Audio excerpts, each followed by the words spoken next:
Good morning, everybody, and welcome to day three from Albany, New York of the 2025 New Year's tournament.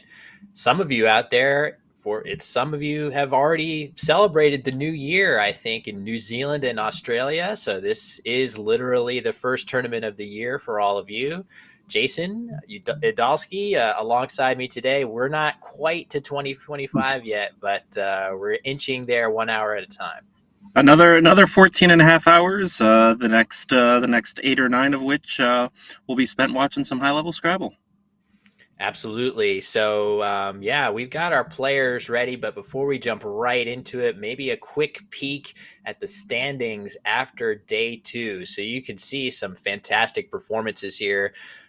Maybe a surprise of the tournament in Dan Blake, 13-3, a very strong player, but you can look at his rating gain over on the right, Jason, and that sort of is a testament to the surprise result by him so far.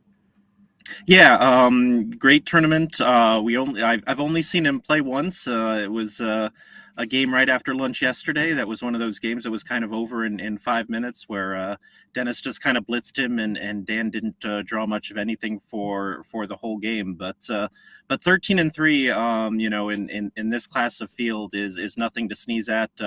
Very quickly played the new Collins word Kima. Queema yesterday, so clearly he's been studying, and it looks like that is paying off.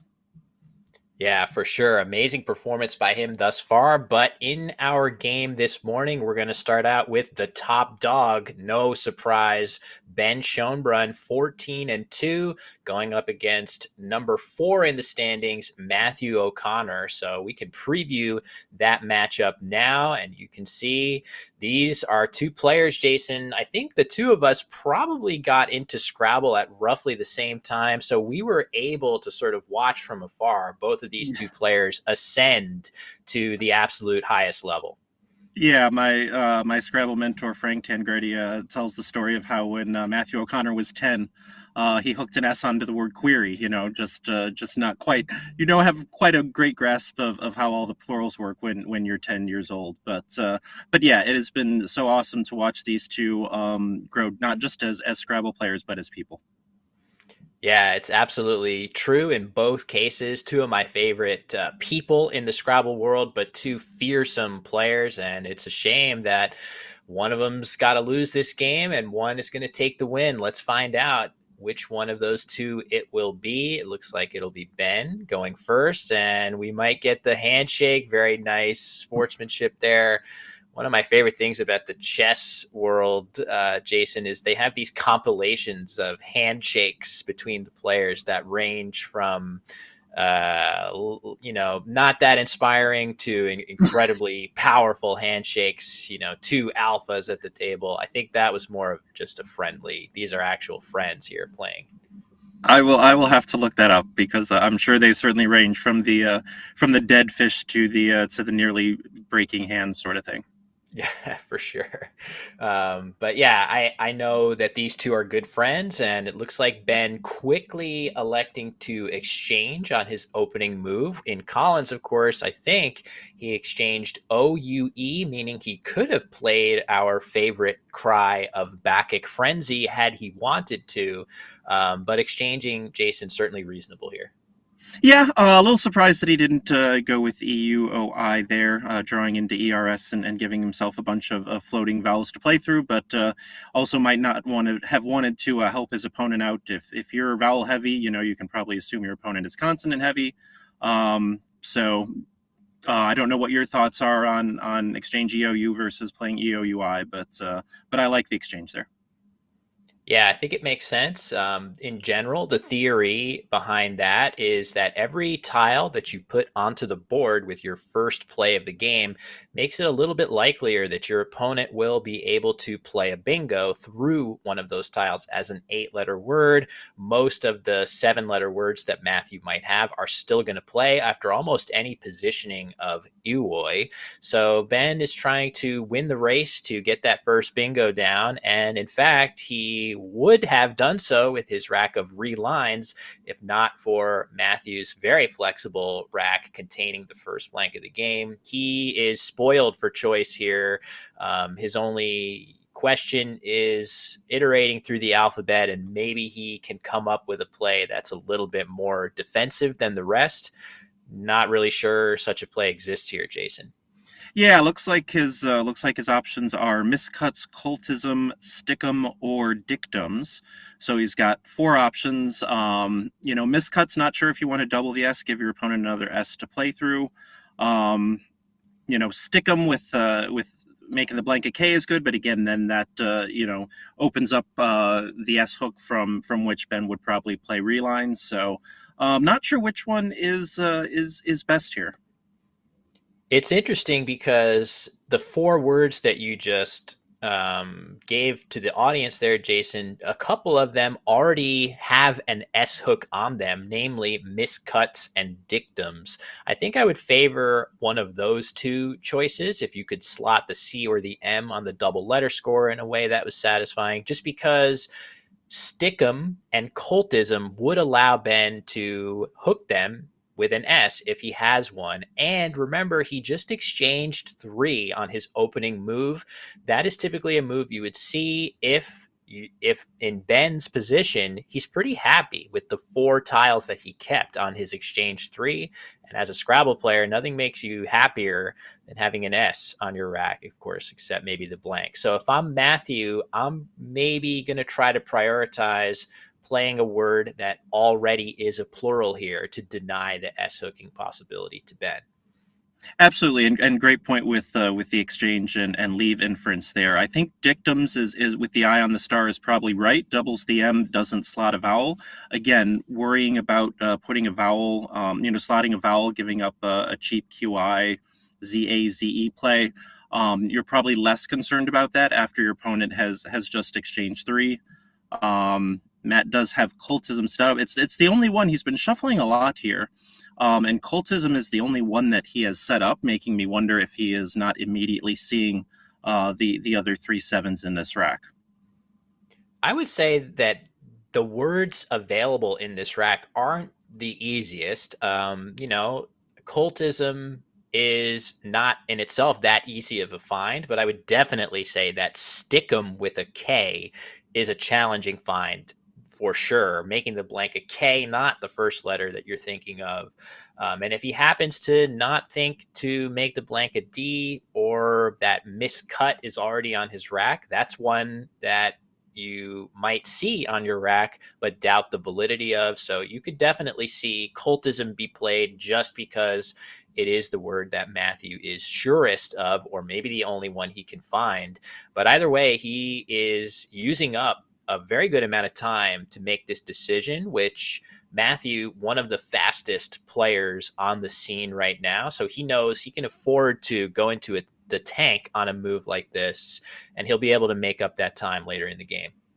Yeah, I was gonna say, I was joking just before we went on camera here that this game will probably be over in half an hour, and then we can go out and get a True. second breakfast before the next game. But yeah, it's one of those that it looks like a very flexible rack. You're like, well, there must be like a dozen bingos in here, and then you can only find one, and it's like, oh, what am I missing? He may not be 100% that cultism is a word. None of these 4 bingos are really common words that that you can be sure of. So yeah, very uncharacteristic for Matthew to take 5.5 minutes and counting here on this opening play.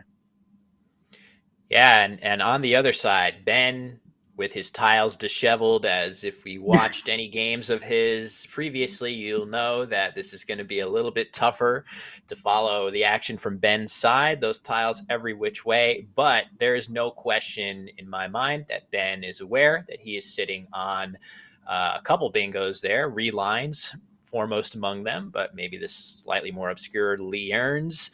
Either way, these are words that players at this level know absolutely cold because they consist of all 1-point tiles. And ooh, that's kind of surprising. It looks like Matthew was not willing to risk playing cultism and having it challenged off, and he just plays come in the center of the board, and we'll see what happens here. The Q comes Oh quickly. dear, and the J. Ooh. Oh man, so that is what you fear anytime you have a turn where you miss that bingo, you fear drawing something like QJ because that is going to tank your chances of bingoing not just on Matthew's next turn, but maybe 2 turns from now. So Jason, not the draw Matthew wanted there.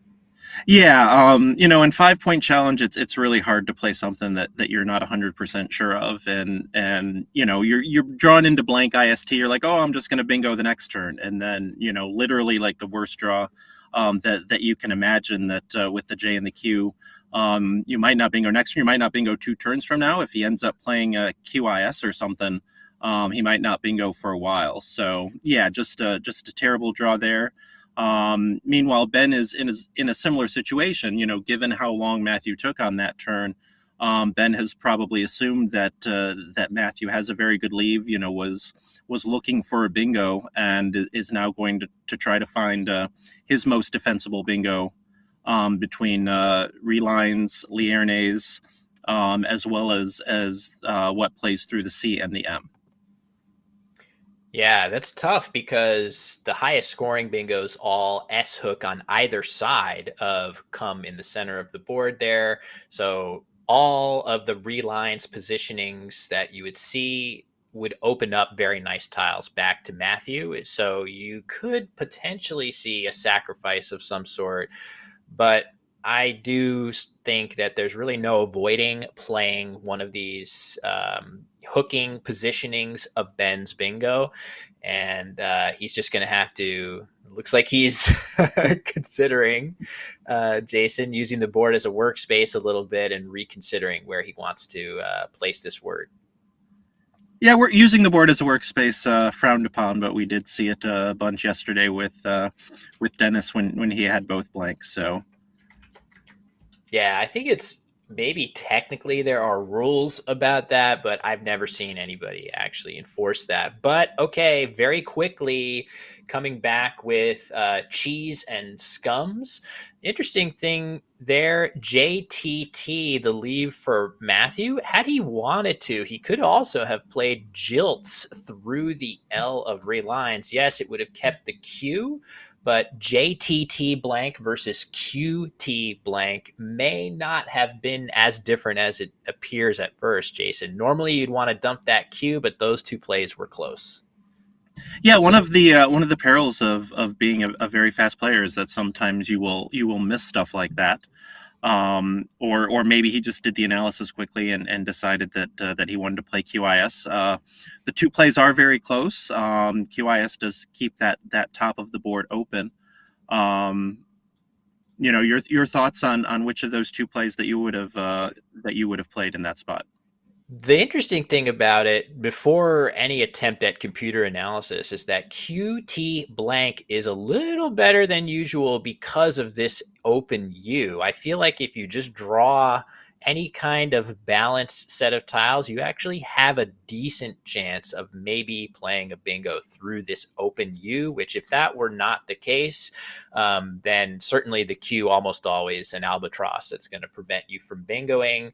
But yeah, I think in general, dumping the Q is always the better bet just because it is so toxic. And the downside risk of keeping it on your rack can really snowball over a series of turns. You don't have as much of a guarantee that a good Q spot is going to be available for you next turn, whereas the J a little bit more flexible, especially because keeping JTT blank, you have this spot right here where some words like jetty and the like, or jetted and things like that would be able to play through that E of relines. So I do give the slight edge to Matthew's play. And I'm impressed with how fast he made that choice. Meanwhile, Jason Ben playing Volar here looks like a nice defensive option for him. Yeah, but as we can see, you just talking about that J spot there. I expect Matthew to plunk the J and the T very quickly here, to play Jet, leaving Melt blank and also scoring very well. Yeah, yeah, Oh, actually, except if there's a bingo here. Yes, I just saw that. well, yeah. So this is crazy. I actually do think that playing the J in this spot is still best given that Matthew actually has a playable bingo of multi-jet through this U. The actual scary thing about that is, do you know for sure that that word takes an S or not? The actual fact of the matter is, I don't believe it does. I think it's an adjective, Chat multi-jet. chat But is would saying you? that it does not. So Okay, but would you be able to pull the trigger on that? I certainly would not, Jason. no, absolutely not. It's terrifying to place. So yeah, just imagine multi-jet on the board right here with the T. For all you know, that could easily take an S, and if Ben were to have one, it would completely negate that advantage.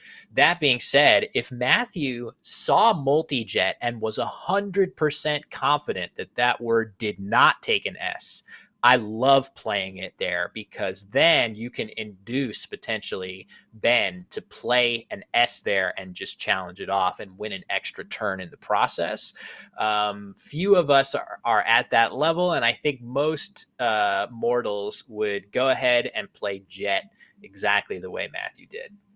Yeah, there's a story of a Michigan Ohio tournament where the opening play put the O on the star, and one player bingoed with downhill naturally. So, like in this case, it wasn't a question. Like you have to play your bingo, with a 6 consonant, 1 vowel rack.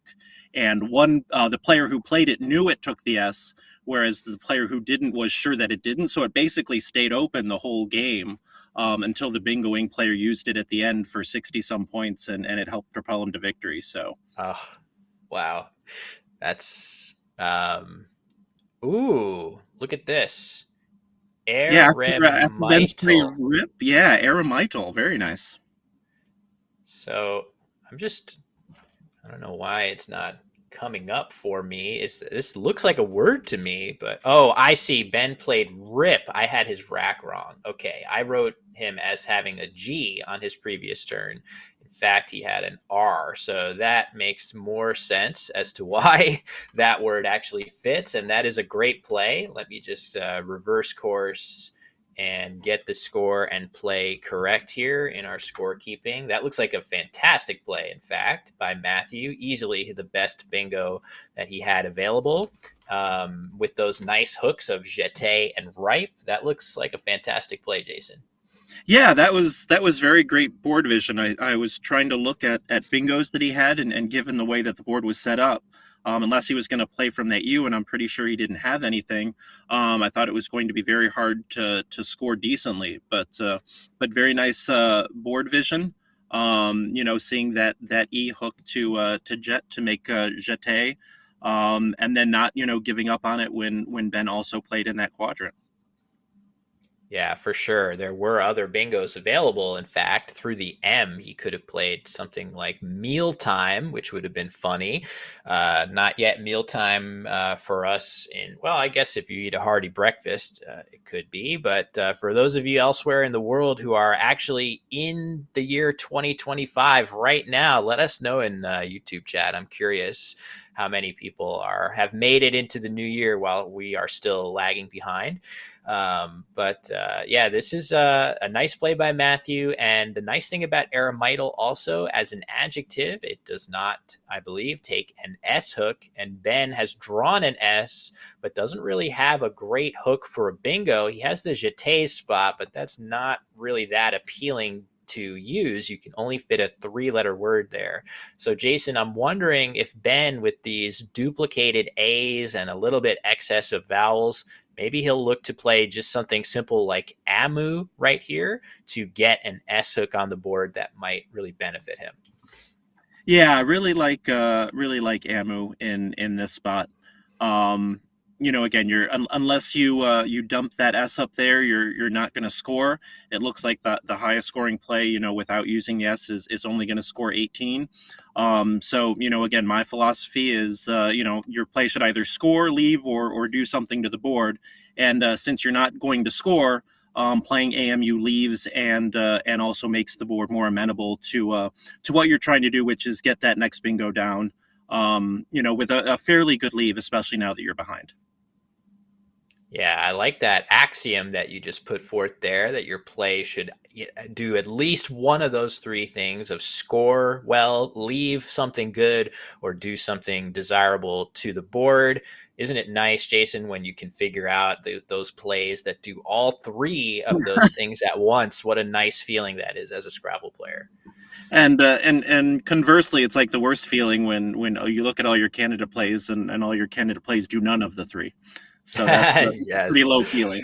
Yep, that's the highs and the lows of this game. A couple suggestions of maybe Qua off of the queue of cheese. This has some merit. It scores a couple more points than Amu, and you keep an A in reserve to potentially play down in this spot. I could see that being a reasonable choice here. I would just hate to draw a bingo that didn't fit with a terminal S after a play like that. I know if I'm Ben that I'm playing Matthew, one of the more defensive players in the field for sure. Very loath to open unless absolutely necessary. But Ben is going to go ahead and play Qua. I think this is a reasonable approach, holding another A in reserve. Absolutely, yeah. Given that he has that A to hook it. There are a fair number of bingos ending in AS. Maybe if he draws an AAL. I still slightly prefer AMU, but I don't see anything wrong with that play at all. Yeah, it looks good. Let's see what he's able to draw. Another eye. So the two eyes. It looks like this might not be totally fatal to his chances of maybe he'll get lucky if, for example, Matthew can't figure out anywhere else to play and plays something off the tee. There might be some words that give Ben 8-letter words with this rack. But either way, it doesn't seem like he's probably looking at playing something with Aqua next turn, which maybe that's why he'll be happy to have made that play. But back over to Matthew. He's in a little bit of a tricky spot here with all of these consonants. And in fact, the board does not have that many good scoring opportunities, especially without an A on the rack to play Aqua. So Matthew's going to have to dig a little deeper to figure out how is he going to get some points, or how is he going to play something that doesn't give big opportunities back to Ben. Yeah, when after my opponent has made dump the UA, for 12, it could mean a bunch of vowels, but I always tend to kind of overrate my opponent's leave in this spot and assume that they're drawing into AERST or something like that. So especially as you talked about with Matthew being a very defensive player, very curious to see what he does here. This board is very congested right now, which is good for him because he has the lead. And it feels like all the plays that he might make will open the board up, which is not something that you want to do. So especially in a situation without a star play here, this might be one where we see him take a little bit of time.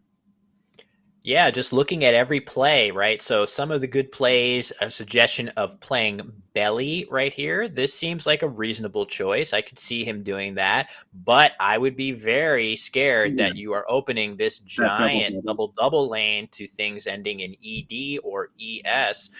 Easily things that could be in Ben's range, as we borrow an idea from the poker world. Any play that your opponent makes in Scrabble, you can think about it very similar to a poker game, where if somebody's betting big or if somebody is checking, you can use that as evidence. What do they have? Scrabble players thinking the same way, and Matthew seeing Qua from Ben is definitely thinking about something strong with those other 5 tiles. I would be scared to play belly for those reasons. Other plays, such as just, playing off here with help or delf or other words of that nature, put an S hook on the board where none previously really exists. Something like type seems reasonable, but extending an E out in open space feels a little bit scary. And I think in this particular case, you would see acidiest, I think that's a word, Yeah. would play through the E of type. So it's very difficult for Matthew to make a play here. And you can't just exchange with 30 or 30 odd points on offer, but he has to be considering what of my options gives the least back to Ben.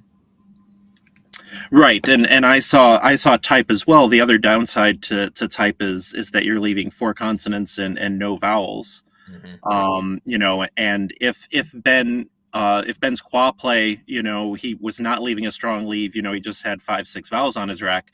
That also decreases, the odds that you will draw the one or two vowels that you're looking for after type. So Yeah, all true. So this is going to be instructive to see what a player with the defensive sensibilities of Matthew ends up going with here to respond appropriately to that short play that we just saw from Ben. So let's see what he chooses. And he plays, wow, this is totally off wow, my radar. Plays Lady. This is hyper defensive. Definitely something that is being done firmly in response to that play of Qua, only scoring 9 points, Jason, when there were plays offering 30 points for him. But I think he has managed to really dodge any kind of bingo outcome from Ben. So maybe warranted. maybe warranted. It certainly seems a little bit early to be that defensive. Um, However, if it's not very easy to open this board from this spot. And the perception is, well, Collins has more words. It's almost impossible to play defense, and that's not entirely true, as we see with this board shape right now and Matthew's play. Matthew clearly, I think, drawing a very strong leave inference after Ben's play of Qua. If Ben were to say blow up the rack with dicta, then there's still not really room for bingos. I think dicta is still the right play here, and it looks like we're about to see it hit the board. But what are your thoughts on Ben's decision in this spot? Yeah, I think dicta makes sense. I think now that you've seen Matthew make such a hyper defensive play, remember the game is still quite close. The scores are not that far apart. And once I get these 29 points for dicta into our game score, you're going to see that a 1-2 punch for Ben, dicta for almost 30, leaving the S where you're going to have a nearly guaranteed at least 30 points. If you draw a high scoring consonant, you might even get closer to 40 points with the jetés hook. And there you go. The Z, unfortunately, no A or O with it, but something like Zaz would score so well that all of a sudden Ben would be winning in the game. So I do like the idea of scoring well with dicta and keeping that S in reserve, and you can easily outscore your way back into this game after Lady, which might have been one of the downsides of that play from Matthew's perspective. Though I certainly understand his logic there. But Matthew with the X, always a welcome sight on a lot of boards. It's going to be tricky for him to score a ton with it here, Jason. Yeah, I mean it's like the old saying, when you block stuff for yourself.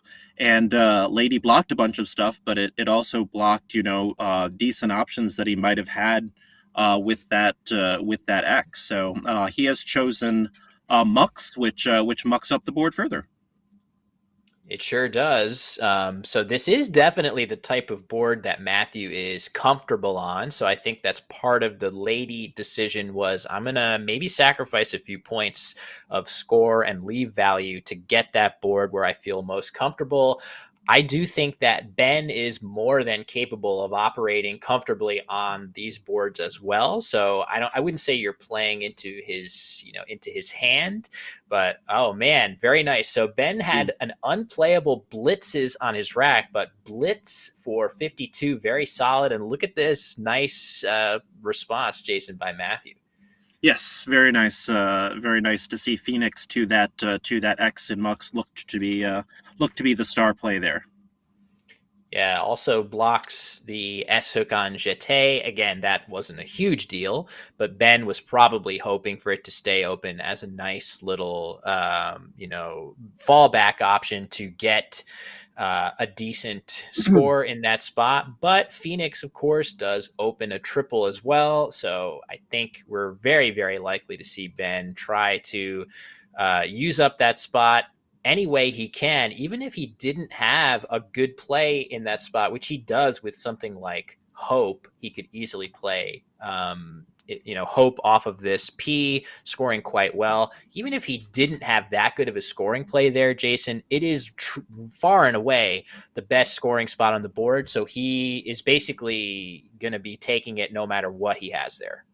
Absolutely, and looking ahead after he takes that spot, Matthew with a bit of a clunky rack here, but like, where do you go on this board at this point? Again, that is, that's one of the consequences of the lady play.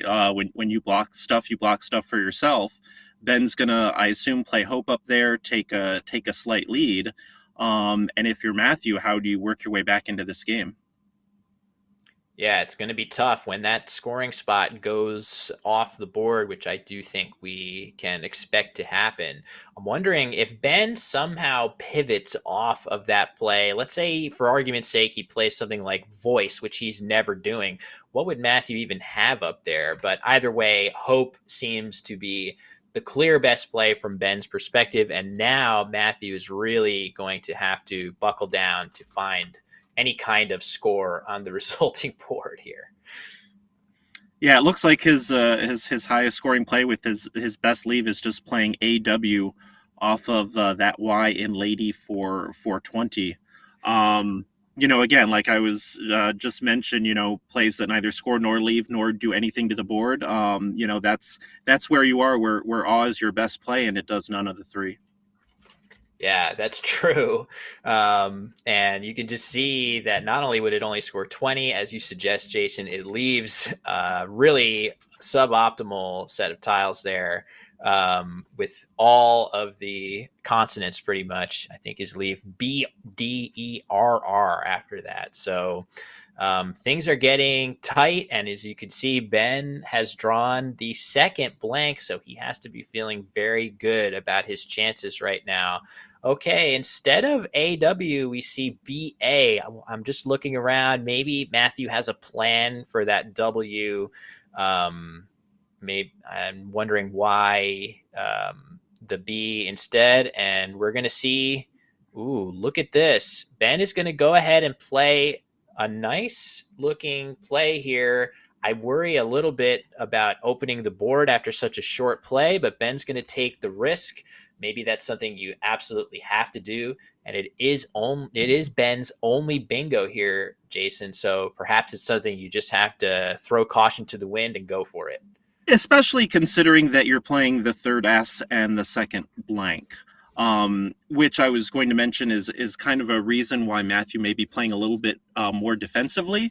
You don't want to be throwing bingo lines open and stuff when you don't have a very bingo prone leave. So especially when there's power tiles out that aren't on your rack, sometimes you assume that they're either in the bag or your opponent's going to draw them. So he has given the blank E.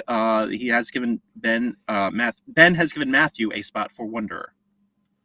There we go. So playing it also with the lower scoring positioning, you could get a couple extra points by playing it here. But this looks, maybe there's an idea that this is slightly more defensive. If you shift this over, you create a really nice scoring spot for Ben in response. And in fact, I think he very likely would have had something very good. So this is, again, very savvy defensive mindedness from Matthew. And the game just opened up in a hurry, Jason, after being on complete lockdown there.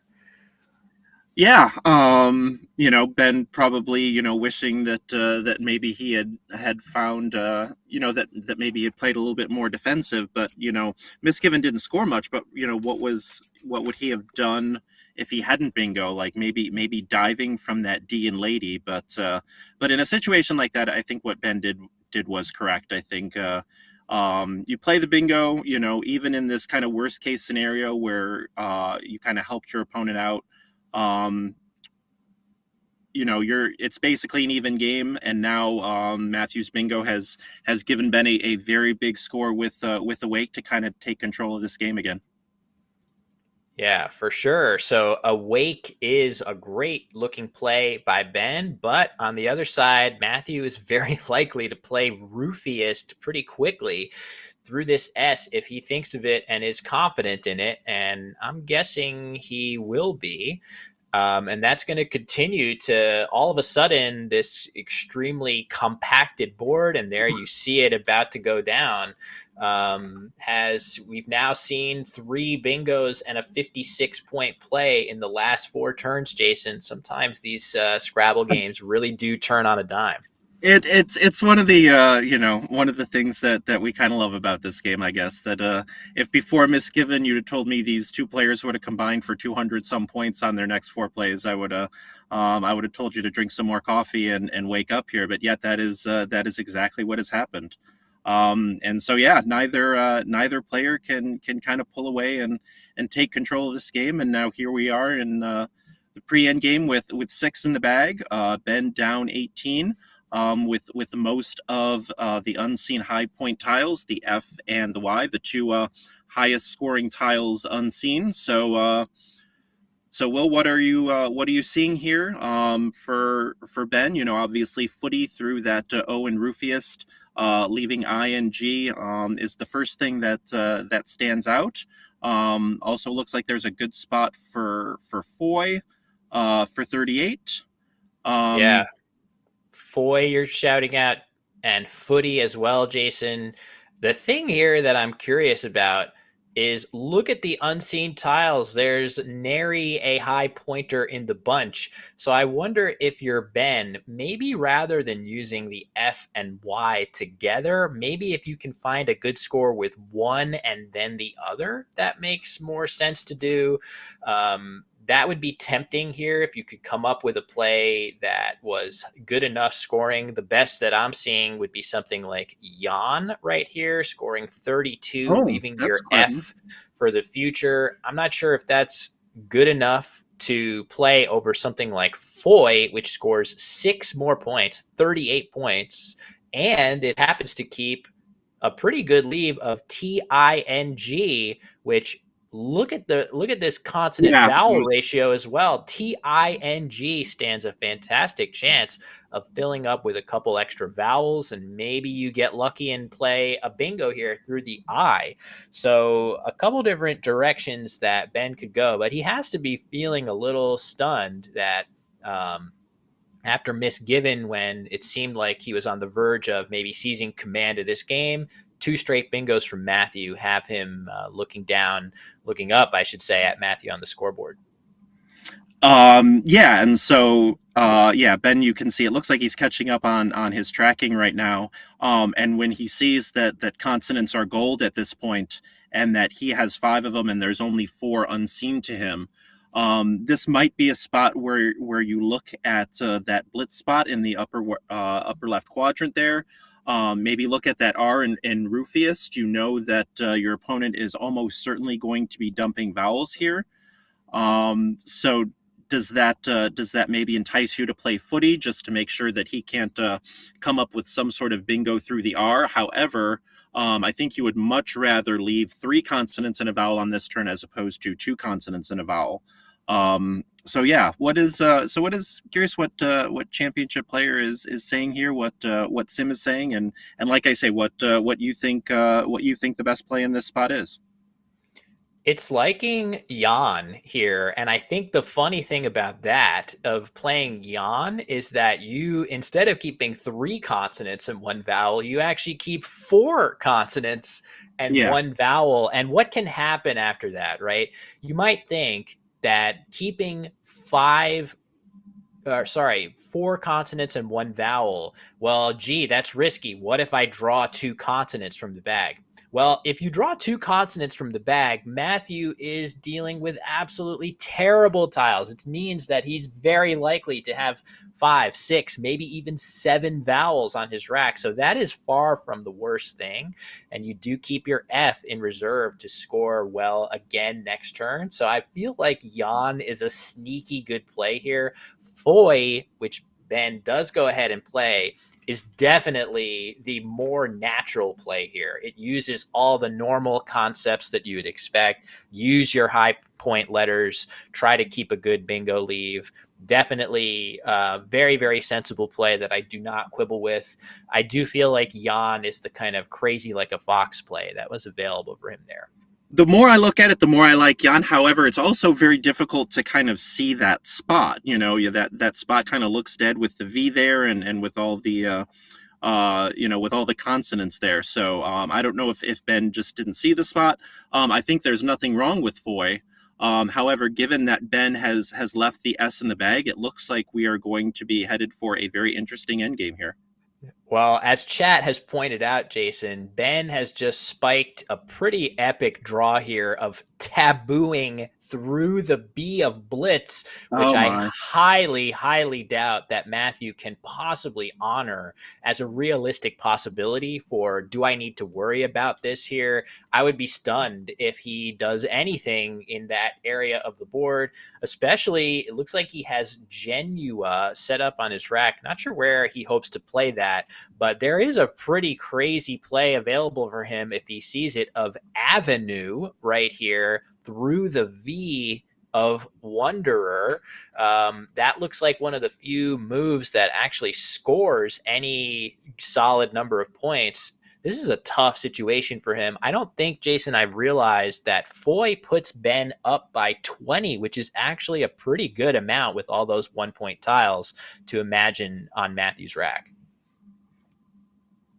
Yeah, exactly. And I did see actually rogation through the R there. I also saw the Collins for EUGE off of the R in Wonder if he wanted to dump vowels. Avenue would show great board vision. But yeah, if Ben can see tabooing, it's not really going to matter what Matthew does here, because there is basically no candidate play up in that upper left quadrant of the board. Yeah, very true. Finally cluing in that this play of Genua, which looks really nice actually, it would play right here under Rufius. Thanks to chat for pointing that out. This looks really cool.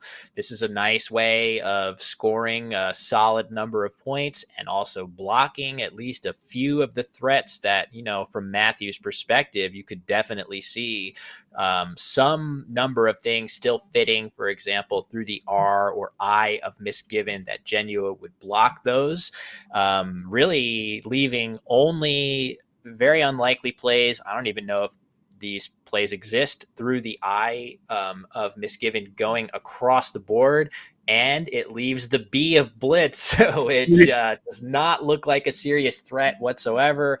But in this particular case, it is a pivotal open spot, and I do expect Ben to spot that word, Jason. Yeah, so it looks like, from Matthew's perspective, it looks like Championship Player says that Genua and Avenue are kind of the 1A and 1B.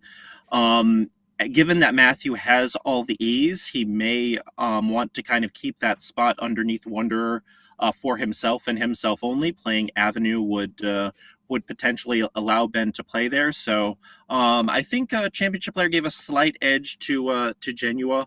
Again, I think it's pretty close between Genua and Avenue. If you were in Matthew's spot here, I'm not sure what you would play. How concerned are you about bingos with that unseen pool, and given that Ben just played 3? It's a great question. I just wonder if I'm Matthew that I might have to narrow my winning chances here down to Ben not having those tiles that would make bingoing possible. So like the S, for example, if Ben has the S, do I really have realistic chances to win this game? If I'm Matthew and you can see the way the game is unfolding, we get our answer. Ben sees tabooing and is going to clinch a pretty thrilling victory in this game here. Tough beat for Matthew. But just to continue, what should Matthew's thought process be? I feel like from his POV, it's going to be so difficult for him to win without the S that he needs to assume it's in the bag, and he's going to try to draw it and set himself up to go out quickly, which I actually like Eugenia for that reason. With 3 tiles in the bag, Eugenia leaving just one E, and maybe if you draw the S and one more consonant, you're going to set up a winning situation for yourself there.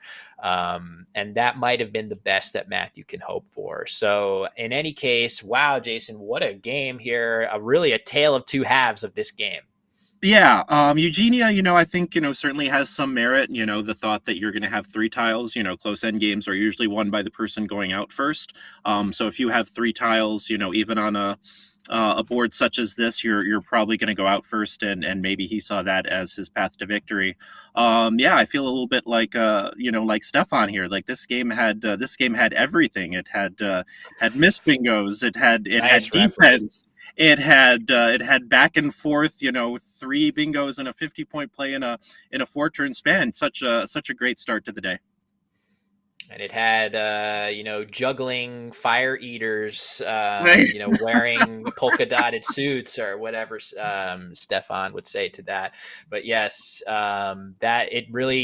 it's crazy how quickly things just opened up. And I'm sure that, I just feel like Matthew was really on the verge of winning. I'm just so interested to continue thinking about his play of Lady there, and I'm Oh thinking yeah, about that it. was I'm thinking about it critically, as I would never make a play like that, but it no. really put him in position to potentially win this game when almost any other play could have gotten him into a bit of trouble. So I'm thinking about that as, man, maybe I need to play tougher defense in situations like that. It took quite the draw on Ben's part to sneak a win away in this game. Absolutely, yeah. Yeah, that lady play is again not something that was, I don't think, on either of our radars. Certainly, um, given that stage of the game, even if I was up by 100, I don't know if I ever would have thought of a play that was that defensive. Yeah, it's that is vintage Matthew. But really just overall, I guess you could look back at that first move of the game. Matthew's going to potentially wish that he had played a bingo there. Maybe not. It didn't seem like it affected the game flow super much, given that well, actually it did kind of, because he drew Well, QJ. So maybe he's going to look at that and although that say, worked out dang, that worked out well for him because he used the Q for 40, the J for 40, and then bingoed on the next turn. So true. that wasn't too detrimental to his causes. Yeah, it was, after he missed the bingo, it was a disaster at first, and then it actually ended up working out okay in the end for him. Yeah, all true, in fact. So normally you would probably hate to see the QJ draw after drawing a blank, but Matthew was able to use it to create that nice constricted board that he loves to operate on so much. So a major silver lining for him there. So boy, if that's the first game of the day, Yeah, I that's a guess good start. we're in for a good day, Jason. Yeah, absolutely, absolutely. That was a really fantastic game, and whoever had the over, I don't know what the over under on total time used was, but whoever had the over, cashed that ticket. So we are deciding our next round streaming game. We have a couple very good choices. I think I'm leaning towards having Matthew come back onto the stream and teach us a few more defensive lessons against maybe the most offensive powerhouse in the entire field in Austin Shin, who, as we know from day one, had some major travel issues. He and the whole Shin clan, Lindsay, and I'm not sure if they have Leah there as well, I believe, in a lower division, multi generational Scrabble family, apparently only getting 1 hour of sleep in the airport on the day before the tournament started. So if Austin got a good night's sleep the last couple of nights, Jason, he is a major threat to work his way up the standings. Absolutely. Yes, they say that styles make fights, and it's always fun to watch a very offensive player go up against a very defensive player. So, yeah, as you know from Austin's motto, "Scoring never stops." He will keep the pedal to the metal.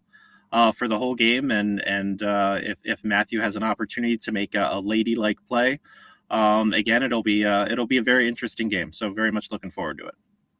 Yeah, that motto is well known to those of us in the Scrabble world. That Austin, as you alluded to, he has a couple nice T-shirts and stuff with that logo emblazoned on it. Scoring never stops. I do feel also that in addition to on a game by game basis, it does reflect Austin's mindset over the course of an entire tournament. There are multiple occasions where I can think of seeing Austin make these massive comebacks after tough starts in big events. So I think that motto is not only in each individual game that he's never going to give up and keep that scoring pressure up, but also that there is no amount of bad luck that can happen to him in his travel issues or with his tile drawing that's going to prevent him from bringing his best. So a ton of respect for Austin, and I believe that is the game that we're going to have next. And while we wait for the players to get set, a couple little promo messages.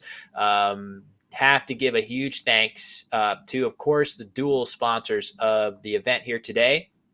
Those being NASPA Games, as well as Bob Lynn. Generous contributions. We had Bob on for an interview, I think at the end of day one, talking a lot about the huge stream sponsorship and, enabling some newer players to get their feet wet in the Collins Lexicon. Really generous gifts of defraying entry fees, hotel costs, a new clock, lots of other things that I'm sure those players are appreciating.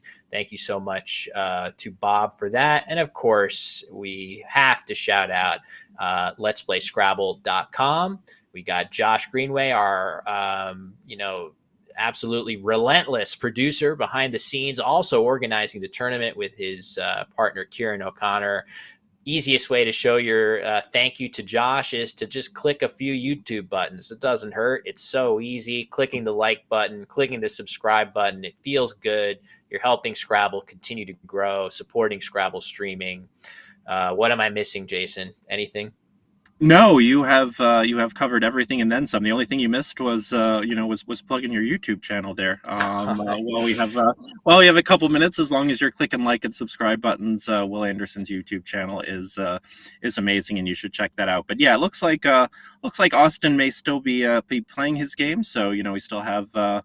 Don't want to take a break. We don't want to leave the stream and put the break on, but we still do have a couple minutes to fill. So I just kind of wanted to follow up on your point in terms of Austin. Like Austin is one of those players, and like you mentioned, got off to a rough start here. Got off to a rough start at Scrabble Players Championship. Last year he was at table numbers that he probably shouldn't have been at. But Austin is one of those people, and you are also in the same boat. One of the things that make you such a great player is when you walk by like your game, like you could be up 200, you could be down 200, and you never know. Like there are some players like if they're having a good game or if they're having a bad game. But Austin, just incredible mental toughness. And so yeah, like it even there are some players, if they were to start 5-8, it might throw them. Austin's just gonna take the mentality of, all right, what's my best play on this turn, and rinse and repeat, and faith in his game that it'll all work out in the end. I feel cursed, Jason, to have really complicated end games in games where I'm blowing my opponent out, where it feels like, oh man, this end game is really cool. I want to spend a long time working on this. The only issue is I'm already up by 200, and I feel like it's a little bit rude for me to make them sit as I try to grind out 2 or 3 extra points of spread. So that might be why, if you're walking by a board that I'm playing on, you see my brow is furrowed and it looks like I'm deep in, agonized thought. I guess that would be my explanation why. But that was a very interesting end game yesterday in a very similar situation with Ben and Josh. If you saw the last game yesterday, a very fun end game where they kind of took turns blocking each other's only outplay, and it was a very well played end game. And my co-commentator Charles, who was excellent, was on round 16 out of 16 doing it, and I got a sense that he just wanted the end game to be over, so because he had put in his time. But it was a really fun, really interesting end game. Yeah, the fatigue setting in even for the commentators, and definitely want to shout you out, Jason, as a relatively, this is close, I would just say, to your debut as a commentator, but you sure would not be able to tell. You are doing a fantastic job. Just want to shout out. Let's get some love for Jason in the YouTube chat here. Can you believe that this is only his first or second ever stint? He is smooth as butter on the mic. And thank you for joining us. We really appreciate having you on. Oh, I had an absolute blast yesterday. It sounds like I'll be with you through the end of the tournament. So yeah, had a lot of fun. A little bit of a rough start, but Charles was great. I'll work through the kinks, and I appreciate the kind words, Will. Yeah, I would not use the word rough at all. But yeah, it's great to have you aboard. So with that, I think we can do a standings check now to see how things are shaking out. So again, I think Austin started out 0-3, and yet you see him there lurking in fifth position. Matthew dropping to sixth after that tough loss with Ben playing tabooing at the last second. Again, want to call out Dan Blake doing well, but don't want to lose sight of Tim Weiss. Look at that rating gain. I feel like Tim has been due for a really strong tournament, and this might be it, Jason. Yeah, absolutely. It's very interesting how, when I started yesterday after round 12 and after round 17, the standings look very similar. You have Ben, Tim, and Dan all outside the top five seedings, holding on to those top three spots. And, you have the top five seeds all right immediately behind them with Josh Castellano, Austin, Matthew O'Connor, Josh Sokol, and Dennis. So, they're Tim and Dan are doing a great job, holding on.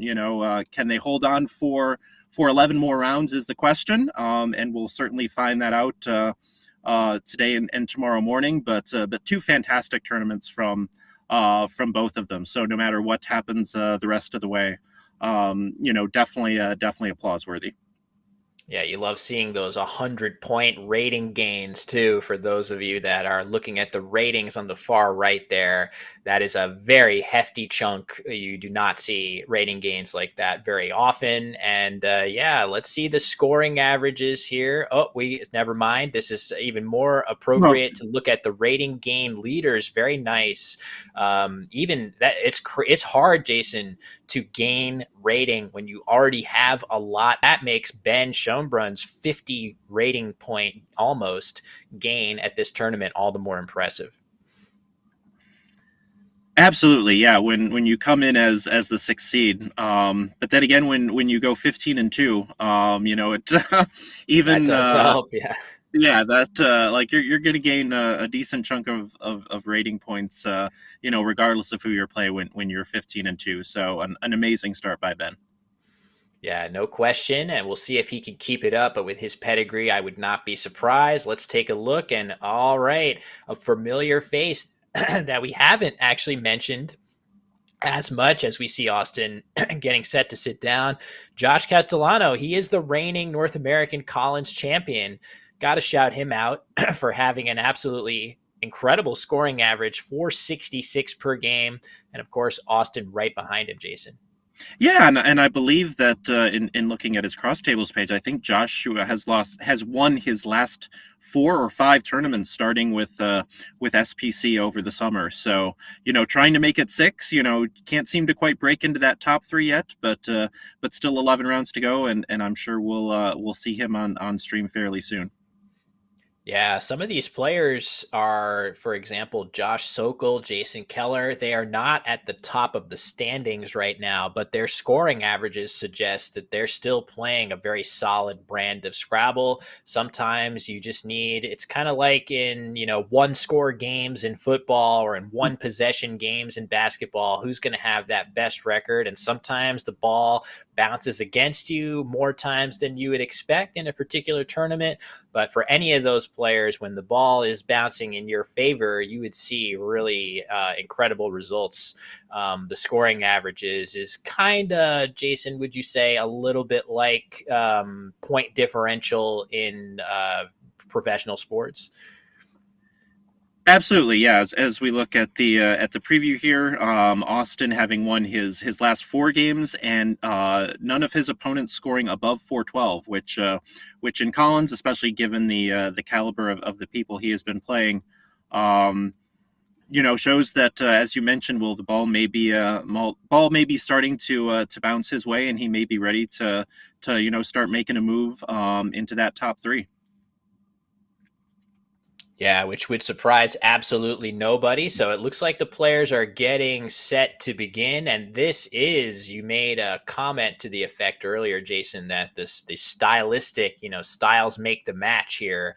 Hard to think of a matchup of two stylistically more different players in this event, but clearly with their pedigrees, those styles work very well for both of them. And I love that Scrabble can accommodate such different styles for these two. Absolutely, yeah. You don't think of Scrabble as like sports where you have like kind of playing styles, but it does happen. So I think it'll be Matthew to go first. Will he use that first mover advantage to create a more defensive board from turn 1? We'll see if his tiles cooperate and let him make a decision like that, as the player's having a nice chuckle here. And we are set to begin. Again, Matthew going first, Austin to respond. A very important game for both of these two, especially with Ben threatening to run away with it with that 15-2 record, Jason.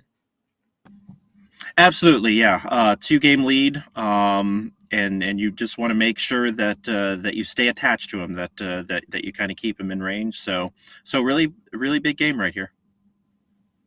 Oh boy, I was wondering, could we possibly see a G work its way onto Matthew's rack as that last tile for I was taxing? hoping for the E, yeah. Just the E would have worked as well, obviously, but Nick seems like a pretty standard opening play here. Yeah, it is standard. This is not, I would say, the defensive play that Matthew might want to open things up. Oop, I actually have to reverse the names here for the two players. Stand by. Yeah,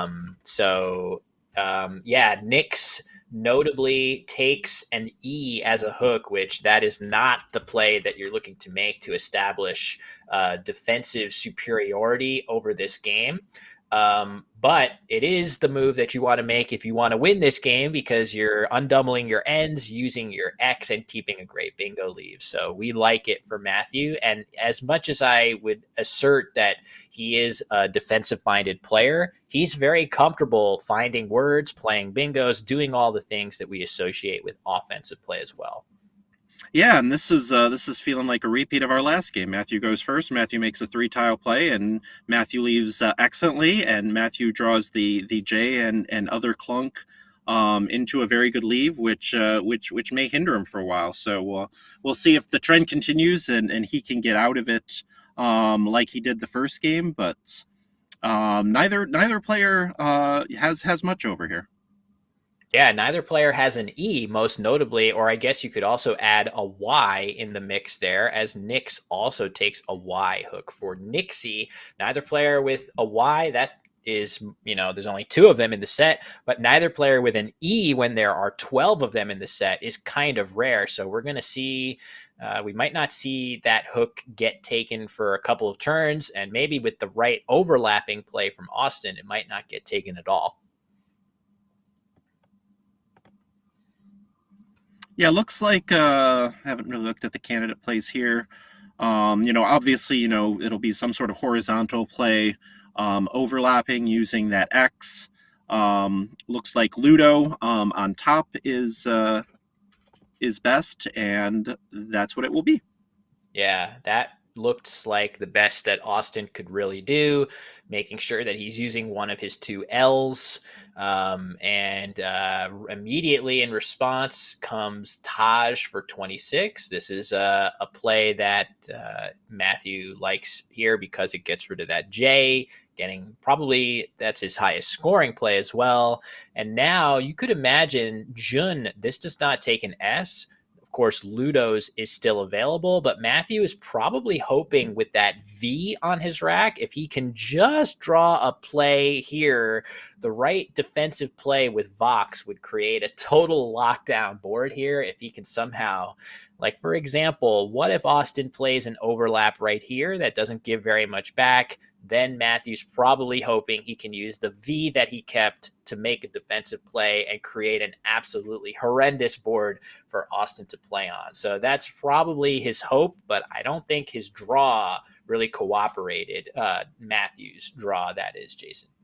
No, I was going to say, I thought, Taj was a pretty standard play. He could have played Vant, using that Vox hook on that turn, drawing into JDS, but again, doesn't have a whole lot here, and so again, keeping with his defensive style, I really like Taj here, especially against a player like Austin, whose word knowledge is impeccable. Whenever I was playing better players, I would always try to do whatever I could to muck it up, because I know the threes just as well as they do. I don't know the 7 and 8s like they do, but I know the 3s and 4s like they do. So if I could kind of create this sort of staircase situation, I felt like that was to my advantage. Yeah, it's a great point about the sort of leveling the playing field and playing to your strengths. And here you see this is a classic stylistic example here. Wag in this spot, creating a bingo lane for your E if you're Austin. If you wanted to and you want to play a little more defensively, playing Wag here might accomplish that. Yes, you do give overlaps across the top of WAG because eagle is also a word, and of course swag is a word, but I think no one would argue that this is a much better bingo line with a wide open ability to hook wage if you have an E, and Austin is going to go ahead with that and force Matthew to address that spot, and he does so in a very nice way here. It is going to still allow Austin to bingo through the S, but I like this defensive attempt, Jason. Absolutely. I at first I thought he was just going to do dud, which obviously creates that E hook. But playing duds, yes, you've telegraphed the S, but when you have 2 Ds, a U, and 2 S's, that looked to be by far his best play. If he draws a bunch of vowels, he's got the V, going to get rid of that V soon, and he's just given himself a place for it on top of the UG there. So that's a very nice play by Matthew. And again, don't have much. Both blanks are unseen, so again, I'm just gonna try to keep the board, as blocked as possible. And even though Austin has a bingo, it's not going to score that much. Yeah, for sure. You've taken the sting out of a bingo a little bit here by forcing it to be through this S. I'm expecting Austin's word knowledge is extremely strong. Very few people can boast the command of not only sevens and eights, but also nines. So he is playing re-smelts for 74. A lot of players would probably settle for smelters, which might be, I don't know if Jason, would you consider that normal? I would, but maybe it's not. But this word scores 12 more points. Definitely correct from Austin here. Yeah, I would have played smelters in this spot and not seen or been sure of resmelt. So, and in fact, it looks like Austin is on hold here as Matthew is considering giving him the nickel. Interesting. Yeah. So, and he is going to go ahead and challenge. And I think part of the rationale for that is just that you're wondering if re-smelt could that be re-smell is not a valid word, but if it was, perhaps the past tense of it would be re-smelt and you couldn't put an S onto it. It's also just a weird looking word anyway. So Matthew challenging it, and it does give Austin an additional 5 points. So bringing his score up to 124. That'll be reflected in the scoreboard in just a second. So Matthew now in a little bit of a deficit, but nothing to panic about because he's got some good tiles on his rack if he can manage to get free from the VU combination. Yeah, and my first thought haven't I saw the VAE on top of duds there, but he can also do NOVAE, which is his highest scoring play. Ova looks like it's a very nice play as well. Yeah, Ulva, a little bit of a point sacrifice for Matthew, but it does, as we are alluding to, it achieves that goal of using the UV combination in one go. Novi scores significantly better in this spot right here, but you would be going into your next turn with a U on your rack. Ulva avoids that issue. So yeah, this is definitely a defensible choice and maybe even the best choice by Matthew. And he is karmically rewarded for it, Jason, with the Z blank draw. That is going to be very powerful for him going forward. Absolutely, and I think the other benefit of Ova is you're blocking that L, from which if Austin has an F or a P or something like that, he could use for a good score. And I think you want to be more mindful of that immediately after your opponent has bingoed. Normally, when a very good player has not bingoed in 3-4 turns, you can usually assume that their leave is getting better and better. So you should be more worried about a clunky tile play, immediately post bingo. As you can see, the PCK here. Austin could have, maybe done something very, very high scoring there. Whereas as in again a few turns later, you kind of assume that the leave is pretty good. Yeah, that's true.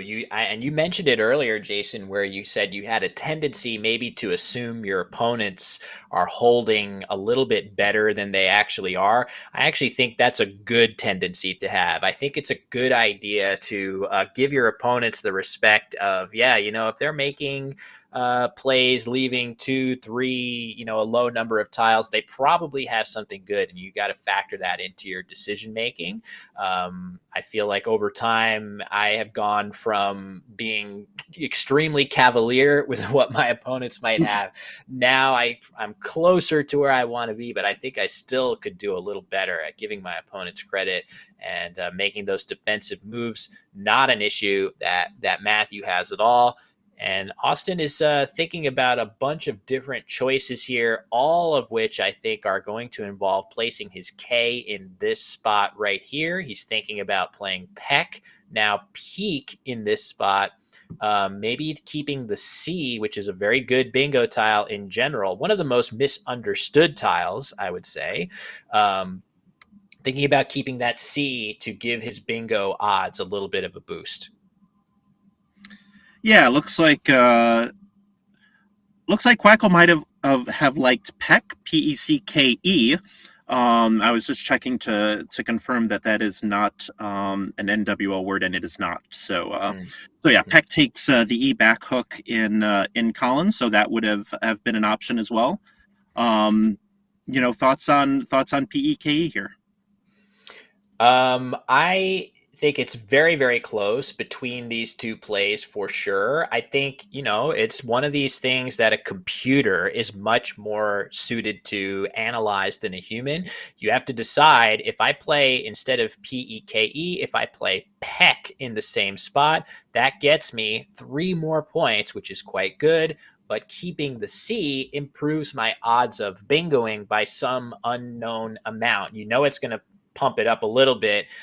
This open A in particular looks like a great place for the leave of CER. Turns out that Austin has drawn a bingo that will fit through the R of resmelts that he has lined up of Encierro.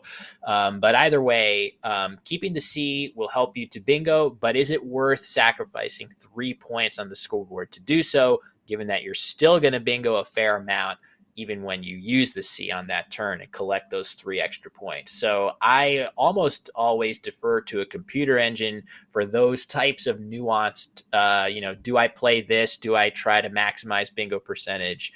But sometimes you do have to think that as a computer engine, the computer engine doesn't know that a human opponent is going to play a little bit differently sometimes. So you have to factor that into. Absolutely. So meanwhile, Matthew, still considering again taking a lot of time for a player of his caliber. Surprisingly, there are no playable bingos, either through that A or with that R. Um, so the question is, do you blow it up? Maybe even burn the blank in the Z and play Ginzo on top of Op, or is there a better short play that gets rid of your Z scores and leaves well? Yeah, I made the same mistake with that word Ginzo. I think it's actually been that's one of those that has been expurgated. Oh, That I'm should sorry, not. my mistake. Yeah, that should no. That's on me, Jason. That should not be showing up in my analysis. There, that's my fault. But yeah, I don't think Matthew will play that. But I do feel like in his shoes right now, I would be extremely frustrated that there are no productive bingos here from the A that go down. I would love to be able to play something to the triple with that SZ blank combination, but nothing like that really exists. And in his shoes, I might spend a few minutes looking to no avail here for a bingo that I really like. It's been pointed out in the YouTube chat that maybe if you really want to bingo here, you can do so by playing Hoetzins here, a very obscure word. I think that's a bird, if I'm not mistaken, through the A of Ulva, but I do feel like there are really good options here that involve keeping the blank for quite good scores. I'm pretty sure that here's oh man, a really good suggestion in chat of ONST, if you know that word, which is, Oh and there wow. it is. He has it set up. This is fantastic. If Matthew plays this, setting up his Z with pause, that is an excellent play. And there it goes down, Jason. I'm really impressed. That again, so very much like the lady play, something that wouldn't have probably been in my top 100 candidate plays, and yet Matthew not only sees the possibility for it, but puts it on the board. Yeah, that is a fantastic play. He's extremely likely to benefit from that now. A weird draw for him to IZ blank. He drew FFGR, but that's all right by him as he can Yeah, the play frizz something will like play very nice there. yeah, Frizz is going to hit like a truck and leave the blank again. So this is a great case of why sometimes passing up a bingo is a fantastic option. And there you go. You do see Frizz go down. GF blank, I would not say is the best combination for Matthew, but it's certainly not fatal if he just draws a couple vowels. Oh, never mind. He changed it to FF. That's FF really League it is pretty nice. It's probably maybe a little bit better than FG and worth the sacrifice points wise. That is really interesting. It's that's definitely outside the box thinking. There's no question when I was back in the day doing my series about individual letters, I was shocked to know that FF actually gains value in shorter words compared to just a lone F, just because there's so many good scoring words that have the two Fs in them. That being said, I don't know if I would sacrifice 4 points to keep FF here, especially because he's got the blank. FF, I think of, is a little bit better for shorter words in scoring compared to those longer word bingos that he is hoping to land here. So either way, not a huge difference between the plays. He does have handoff. I don't know where that. Oh, that is definitely Probably going to the Sierra, play. yeah. Yeah, under And Enciero. and It's and not to be too results oriented, but what would he have if you replace one of those Fs with a G? I don't think nothing that I'm seeing right away. yeah, Um, that's so true. yeah, handoff, which is going to be uh, he's hoping that Austin does not play through that N in Sierra right now for sure. Yeah, that is a tough draw for Austin, by the way. It's possible that he is getting set to play Bonts through this end, which looks like a very reasonable play by him to sort of take the sting out of this open triple quite a bit. And that would be a pretty rough outcome, I think, for Matthew here, who really would love to get handoff down in a hurry and move forward with a nice score with that turn. Yeah, Bonds looks like the clear play, but do you ever play Boo on top of Encierro there? You would keep an O in reserve for the Obi hook as well as a C for the OR there, or is that just even with those two positives, is that just too aggressive a play? This is a really interesting idea. I could see Austin strongly considering playing something like this, especially because he has more O's in reserve, and the odds of Matthew having O's are not that good. We see that he does have one. And in fact, if he plays Boo here, he is Yes, I going was to going to be say handoff is going to score about 200. absolutely destroyed, as you suggest. 200, maybe not Not 200, quite. but I might be exaggerating a little bit.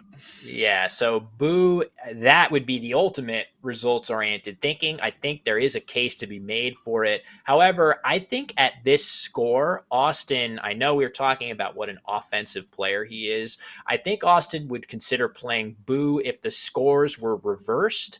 In this situation, I think I'm leaning towards him playing. Well, it looks like he's getting set to play Boney through that spot, which is kind of an interesting compromise, a valid word, Bonie, Collins only word. The point of that is you're sacrificing 12 points on the scoreboard, but you at least are keeping one consonant going into next turn. So it could be worth it to avoid entering next turn without a single consonant. That is the move that he is going to make here. And dismay probably for Matthew, as no beautiful handoff is going to be played. But Jason, in YouTube chat, they're shouting out that there is a crazy, really low probability Collins only word. That would be astounding to see Matthew play this one here. Yeah, so with the Bonds decision, I actually kind of like Boney a little bit better. I've noticed that Sim and Championship Player do not, but keeping three vowels by themselves, the unseen pool to Austin was 21 vowels and 26 consonants, which is ever so slightly vowel heavy. So I think sacrificing the points to play Boney here is actually the right thing, and between Bonds, Boney, and Boo, I think that that harmonizes, defensiveness, plus leave, plus score the best. Yeah, that makes sense. I certainly appreciate the logic behind that. I would never consider that to be a mistake or anything. I think those three plays are super, super close. And here we have the Matthew O'Connor special. So, all right, the bingo of Chaffron through this R would have been completely crazy to see played. That is one of the lowest probability bingos in the entire dictionary. So, no slight to Matthew for not seeing that. That's going to take years and years of dictionary mastery to feel comfortable with a word like that. But he loves, Matthew does, playing these really good scoring plays or strategic plays that burn the blank on plays that are not bingos. And this is actually a really strong play here. I assume he's made this a W. I guess we need a blank check here potentially, because Yeah. that there it is. Okay, so that is a W. Thank you very much. This is a really nice idea by Matthew to score a solid number of points. Of course, you hate to part with that blank. The real thing, though, Jason, there wasn't that good of a play available here that did not burn the blank. It's so much higher scoring than almost anything else. Yeah, I'm also seeing, HAFF in that spot. Assuming that takes the S, it's a little gutsy. Um, However, you do have the blank, and there's only one S unseen. So, thoughts on the merits of half there. Yeah, it's very similar between these two plays, where in each case you are setting up a very big S hook. So this is a big S hook, but if you imagine HAFF in the same spot, not burning the blank, you still can get hit with pretty scary S plays. So both have similar drawbacks. Of course, keeping the blank, you dramatically improve your odds of getting a bingo. But as you can see, Matthew has drawn the second one, and now I'm expecting him to. I think he is likely to see something through this G. I don't know. It's pretty. This is a low probability word. The word I'm thinking of is appanage, Jason. This would be super Okay. impressive. I don't know if Matthew has studied that word or seen it before, but if he does, I'll be so impressed to see him play it here. Yeah, 3A is not very high on the probability meter if he's been studying by probability. So could you just but he knows it. He's about to put it Oh, in. nice. So we will need a blank check here for sure because this blank can actually be an S or a D. It's not a big deal with all the huge scoring spots that this creates. It's very likely that this spot is going to get taken regardless of whether this is an S or a D. But you could see it mattering sometimes. For example, if Austin had a bingo off of this letter, it would be likelier for that bingo to play if that was an S and not a D. So we'll try to figure out what that blank is for appanage. But I'm very impressed by that play, Jason. Nice find. Yeah, great find. Unfortunately, the bag did not reward him. The worst kind of bingo is one that opens up exactly one hotspot. This is one that opens two. But the problem is after you draw like Matthew did, after you've made a very aggressive bingo opening up the hotspots, is that when your opponent takes one and you don't have much of anything to use on the other. Yeah, this is as brutal of a draw as you could expect after that play, exactly as you're suggesting, Jason. This is such a nice, aggressive play. In fact, it was the only spot that allowed Matthew to bingo. So a great job by him to figure out a way to bingo on that turn. And you're really going to be fine after a play like this as long as you draw decently. I see we lost the board. We'll get that back in a second, I'm sure. But yeah, this draw right here is not good enough. You're not going to be able to do anything on either triple, which almost guarantees that Austin is going to get both, which is easily. Let me get Matthew's score updated here. I'm not sure why it's not. But yeah, that's you can see Matthew when this updates, he should have a score of 301. 301, but maybe it'll go. There we go. There we go. So yeah, so this is a nice lead for now, but Austin is about to get something like almost 50 points with a play like Cloy that he is considering playing. I know you can't see it, but it plays alongside appanage here. I guess you can't see the black line anymore. So Cloy is going to play here. Matthew almost certainly exchanges, and then Austin is going to play down here as well. So tough break for Matthew, but he's not out of it yet, and a lot hinges on Austin's next draw. Yeah, I was gonna say, and uh, is Matthew going to exchange, or is he just going to maybe play something like Iwi down there, just to stop Austin from doing so? Kind of have to look at the unseen pool and balance the risk reward of leaving that one hot spot open. Yeah, for sure. So working on yeah, should I draw I could draw the entire board. Not sure. That would probably take a while. That's kind of funny. I mean, I could start doing it. We could just put Yeah, I was gonna here. say, when it's gonna come back like right as you're about It's done. gonna, yeah, Like, it will start as I'm drawing. So Austin, oh, look at that. Austin's decided to play colon. So, all right, here we go. We're gonna work on this. okay, So so here's the he did middle go colon. triple. Okay, yep. Here's the middle triple, and And then he Austin played, yeah, the just colon with the played C on the double there. colon, colon like this. Matthew managed to play It looks his. his W. I'm not sure where. So he He had, played WAE, or no, W. yeah, I think so. I think that's right. Oh, he probably played something like Wired or Wared in the Oh, upper okay, very corner nice, very through nice. I Enciero. So Again, something so like so this. focused on the openings that Appanages created, did not consider the rest of the board. That's a very very good board vision from Matthew. His highest scoring play, while leaving somewhat decently.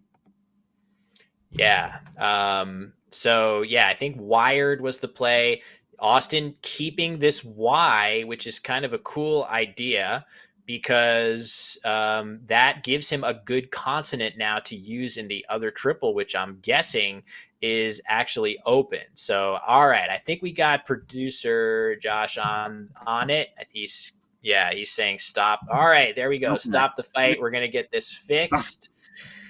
That's I can't say I'm not a little bit relieved that I won't have to continue drawing these plays in this yeah, manner. Scrabble is one of those things that does not translate well to radio. This is what I've just learned from the last couple of minutes. Yeah, it's true. It's true. So That's going to be a probably problem as we grow. But then again, radio is kind of decreasing in importance. So yes. So I want to see if that play by Matthew was wired or wared. I actually can't remember. I think it was I'm pretty wired. sure he had three eyes and he has two behind. So I think it has to be wired, especially, Yeah. Okay. given I feel like it has to be wired. Got it. All right. So Wired is going to be the play for Matthew. And I don't know if Austin had made his play, but he has two Ys. So, all right. A little technical difficulty. We'll be back up and running in just a second with what has turned out to be another really exciting back and forth game. Jason, we had a really great one to start the day between Ben Schonbrun and Matthew O'Connor, and Matthew putting on another good show for us against Austin here. Absolutely, it's been a great back and forth game. I expect Austin to play airy off of that ES in appanages when we get back up and running here. But yeah, I think score currently Austin leading by. I'm sorry, I think Matthew actually leading He'll by be 7 after Wired. right. Yes. He'll be Um, temporarily ahead, and then Austin's going to take a decent lead in the corner. But what I worry about but Matthew from has the case blank on his rack. So yeah, second game in a row that we're very deep into this thing, and we still don't really have a clear favorite. yeah, I don't think he has the blank though. He did burn one with Hauf and just played appanages, but Oh, easily I'm draw sorry. We did play the other blanks. he could Both easily blanks. draw something strong. If he draws consonants to that leave, he might be able to sneak a bingo away and stay ahead. There were also some good scoring tiles. So we'll be back in just another minute with the game board refreshed. The players getting a little breather here as we get that board camera back. So in any Yeah, case, we somebody in each chat. I was praising Matthew's board vision for seeing the wired spot, and it was certainly better than our board vision, considering that we literally couldn't see the board at all. So that's kind of a true. kind of a poor word choice on my part there, but Yes, the board vision is a challenge for us right now, but all of us are going to get beautiful board vision back. If only it were that easy to just be able to see the board and that's all you needed. No, of course, you have to have that creativity and vision to look at all the different spots and overlaps and insertion plays and all the different beautiful aesthetic things that can happen on a Scrabble board that I really do feel like that separates Scrabble from a lot of similar games. Like if you think about games that Scrabble is grouped with, like chess or poker, I can't really think of a poker board that looks aesthetically pleasing the way certain Scrabble boards just look amazing with all the long words branching out or all these, tightly compacted overlaps. All right, there we go. We're back. Austin's on turn. Let me know what you think. Do any other games stand up to Scrabble in terms of aesthetic appeal? And Jason, the play you suggest of Airy is the one that goes down for Austin. Yeah, a little disappointing for Austin that that drawing the other Y means that he wasn't able to put the Y on that E next to appanages. But Airy, will undouble his A's and his Y's. It takes care of the spot, and with Matthew, struggling with vowels, going to put Austin in very good stead right now. Yeah, it does. The only saving grace for Matthew here is that this play of Hauf making the S hook, that last S is still lurking. So if Matthew can figure out a way to, he could exchange here. There are enough tiles in the bag where maybe he's going to opt to exchange. He can And I also, think that's why you just saw his hand in the bag there, probably he's thinking confirming about that it. there are at least seven. So yeah, in a pool as you're highlighting with five vowels and 13 consonants. Um, no, he's going to use that consonant heavy pool to try to play through this, and he'll play white. Yeah, it's a reasonable decision. There were other plays possible for him there. I think it's telling that he did not play EAU on this turn because I think he really, really needs that S hook to stay open at this point. He's hoping to draw it himself, knowing that based on how poor his tiles are, he's probably a little bit of an underdog in this game, but you can see he's drawing a little bit better. These tiles are decent bingo tiles. There is a 7-letter word that I'm not sure actually plays of Uridial on his rack. So he's getting a little bit closer. And if Austin somehow does not play, or I should say, does not draw an S after his next move, which seems quite likely, he's getting set to play 80 right Yeah, here. Oh my gosh, that's going to hit like a truck. it is. Um, It's going to hit like a truck and take out the best bingo line on the board. And given Matthew's vowel issues, he's kind of decided correctly, I think, that the way to win this game is with another bingo. It looks like they're maybe clearing up a scoring discrepancy here. Clock is neutralized. But yeah, 80 is going to be a lot. 80 is going to take a lot out of the bag. 80 is going to block the best bingo line on the board.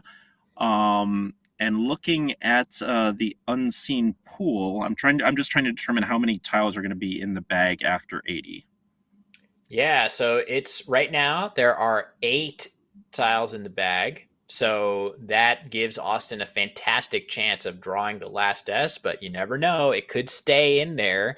The issue for Matthew, of course, is that after 80, again, such a low number of tiles in the bag, he's not going to have a great way both to spend a lot of tiles on his rack, which he kind of needs to score well. Maybe he'll be forced to actually make a 2-tile play and hope that he draws the S and maybe sets up two places to bingo. I'm actually not sure where that second place would actually be, just because after 80, the top of the board is going to be basically a dead zone. So Yeah, really, a little surprised that Austin hasn't slapped it down already. Looks to be catching up on his tracking. I'm just not sure what the downside of 80 is right here, or what he's concerned about. Perhaps looking to see how likely it is that Matthew has a bingo hooking Hauf in this unseen pool. And do I need to do something, maybe playing an FY, using my Y, maybe playing yet down there and making him, find some sort of ST bingo. yep, that's absolutely a possibility. It's been pointed out also. Something Austin is probably at least thinking about is if Matthew has a V on his rack, Oh, this that could be an annoying place. There is one V still lurking.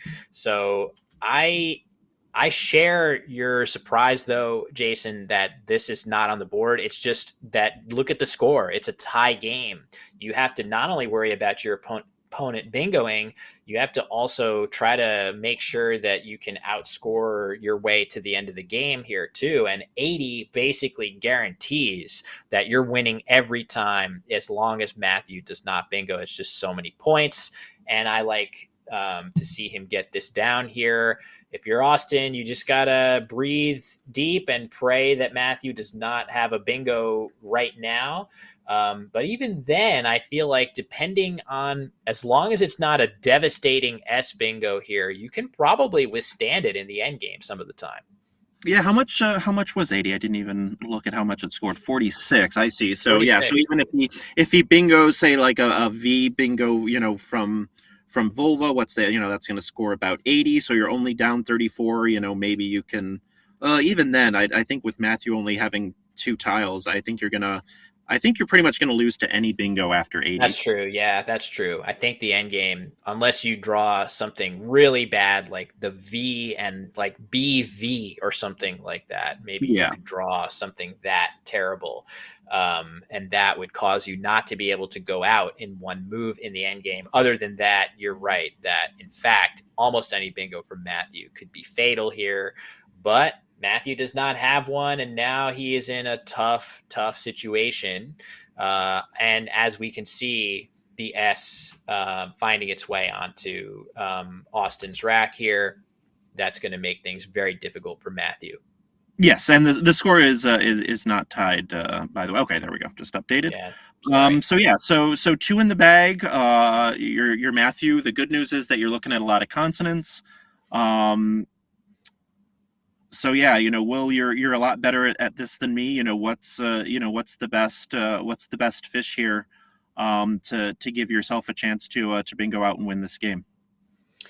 Well, I guess the only saving grace, if you're Matthews, you know that Austin did not have the S, because if he had it, he would have played Hygiest in this spot as a bingo, almost certainly. So he didn't have the S when he played that. Of course, drawing 6 tiles into an 8-tile bag means he is very likely to have it, but I think I would be pinning my hopes on maybe somehow that S didn't find its way onto Austin's rack, and I can make a move that if I draw S and something else, it gives me, at least threatens my ability to bingo in 2 spots that are difficult to block. So I think maybe, I wonder what he's thinking of here. So if he's thinking of playing RE and trying to draw like ST for duelist or something like Yeah, that. so give or duelist off of Ire as well, because I think that's where he's looking to put the RE.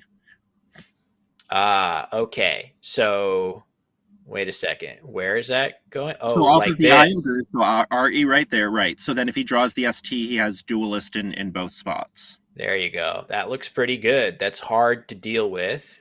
Especially again, just don't imagine that that Austin has those. If he has the rest of this junk, he's going to be very, very hard pressed to make a play that blocks both of those. So yeah, maybe that's a play that has non-zero winning chances.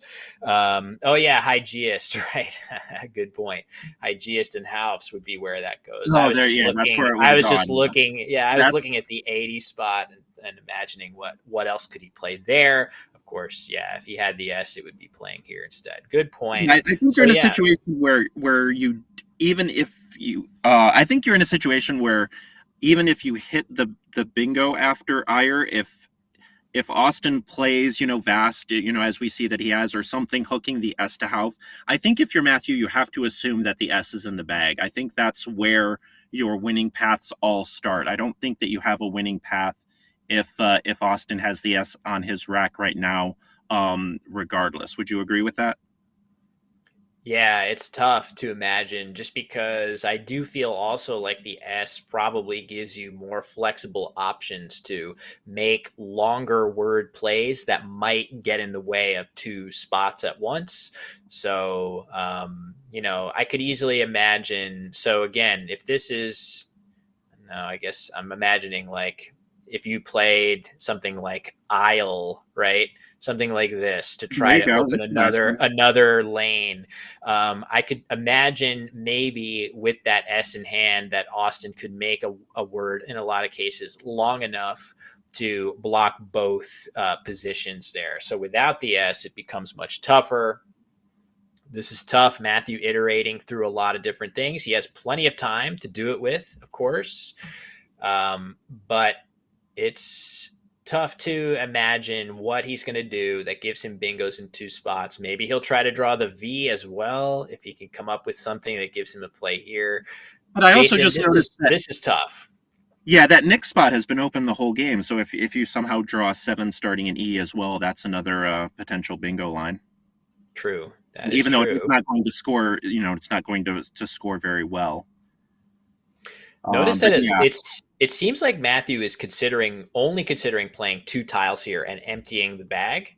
That's kind of interesting. At least it's worth in situations like this. You would at least want to maybe consider playing only one tile if you could figure out the right fish. But it looks like Matthew is setting up. He's trying to make sure that there's if he hits his fish and he has a plan, he wants to make sure that there are only two more turns in this game, one turn by Austin and an out bingo by him. If he plays one tile only, there's going to be a couple extra turns potentially.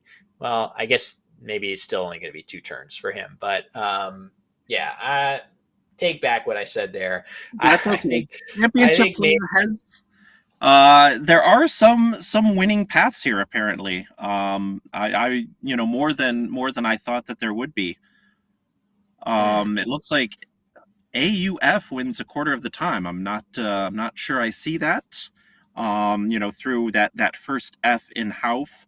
Um, I feel yeah, like that's some kind of voodoo logic by the computer. I don't think Quackle yeah, is playing this position the way that Austin will. I do like the idea of this just because it's kind of deceptively annoying to block this spot, for example. Like you can't just make an overlapping play. You probably have to play. You can't even make a play hooking house if you have the S, right? So if you do this play, there's another lane up here. So it is going to be ire, which is Matthew's play. We did identify a couple situations where this might actually win you the game with an S draw, but let's see what Austin's going to have or do here. yeah. And Um, so if you're Austin, do you have the out and two here? You do have that open A from Volva. But with only one vowel, this is going to be a little bit tricky to see if he can get out in two here. yeah, so it looks like now Austin can look at this and feel that he's completely home free. Good suggestion by Kenji of maybe just playing the U so that you can play Lariated. Oh, Lariated I and didn't even Valor. think about playing through I didn't see there. a good one tile fish. Yeah, and I know that statically Quackle just wanted you to dump the U, and draw into Dialer, but I didn't think about, yeah, you draw the V, you have Valader and Volva. Um, Obviously you draw the S, then you're in great shape. Yeah, that's crazy. I wasn't even thinking about this A, which obviously gotta be looking at sneaky spots like that. Nice idea. So if you play one tile, it keeps the fog of war. That's the most important thing there about playing the one tile. From Austin's perspective, there's still some fog of war with one tile in the bag. You can't know for absolute sure. Matthew instead going for I'm going to let you know exactly what I have and you won't be able to do anything to stop it.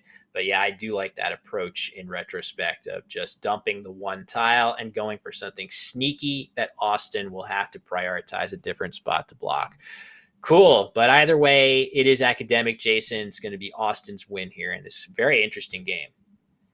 Yes, yeah, yeah, 2 for 2 in very interesting games, and it looks like Austin is going to make his best endgame play of Vast. I don't think he has a guaranteed out in two, but Vast scores so many. Quackle says that is his best endgame. Yeah, it makes sense. I think the nice thing about this is you have Barm. Oh no, you don't have SHM. I guess Berm.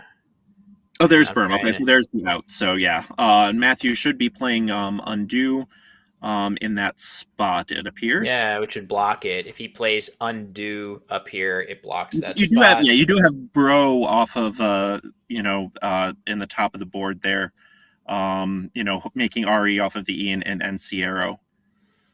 as kind of a plan B.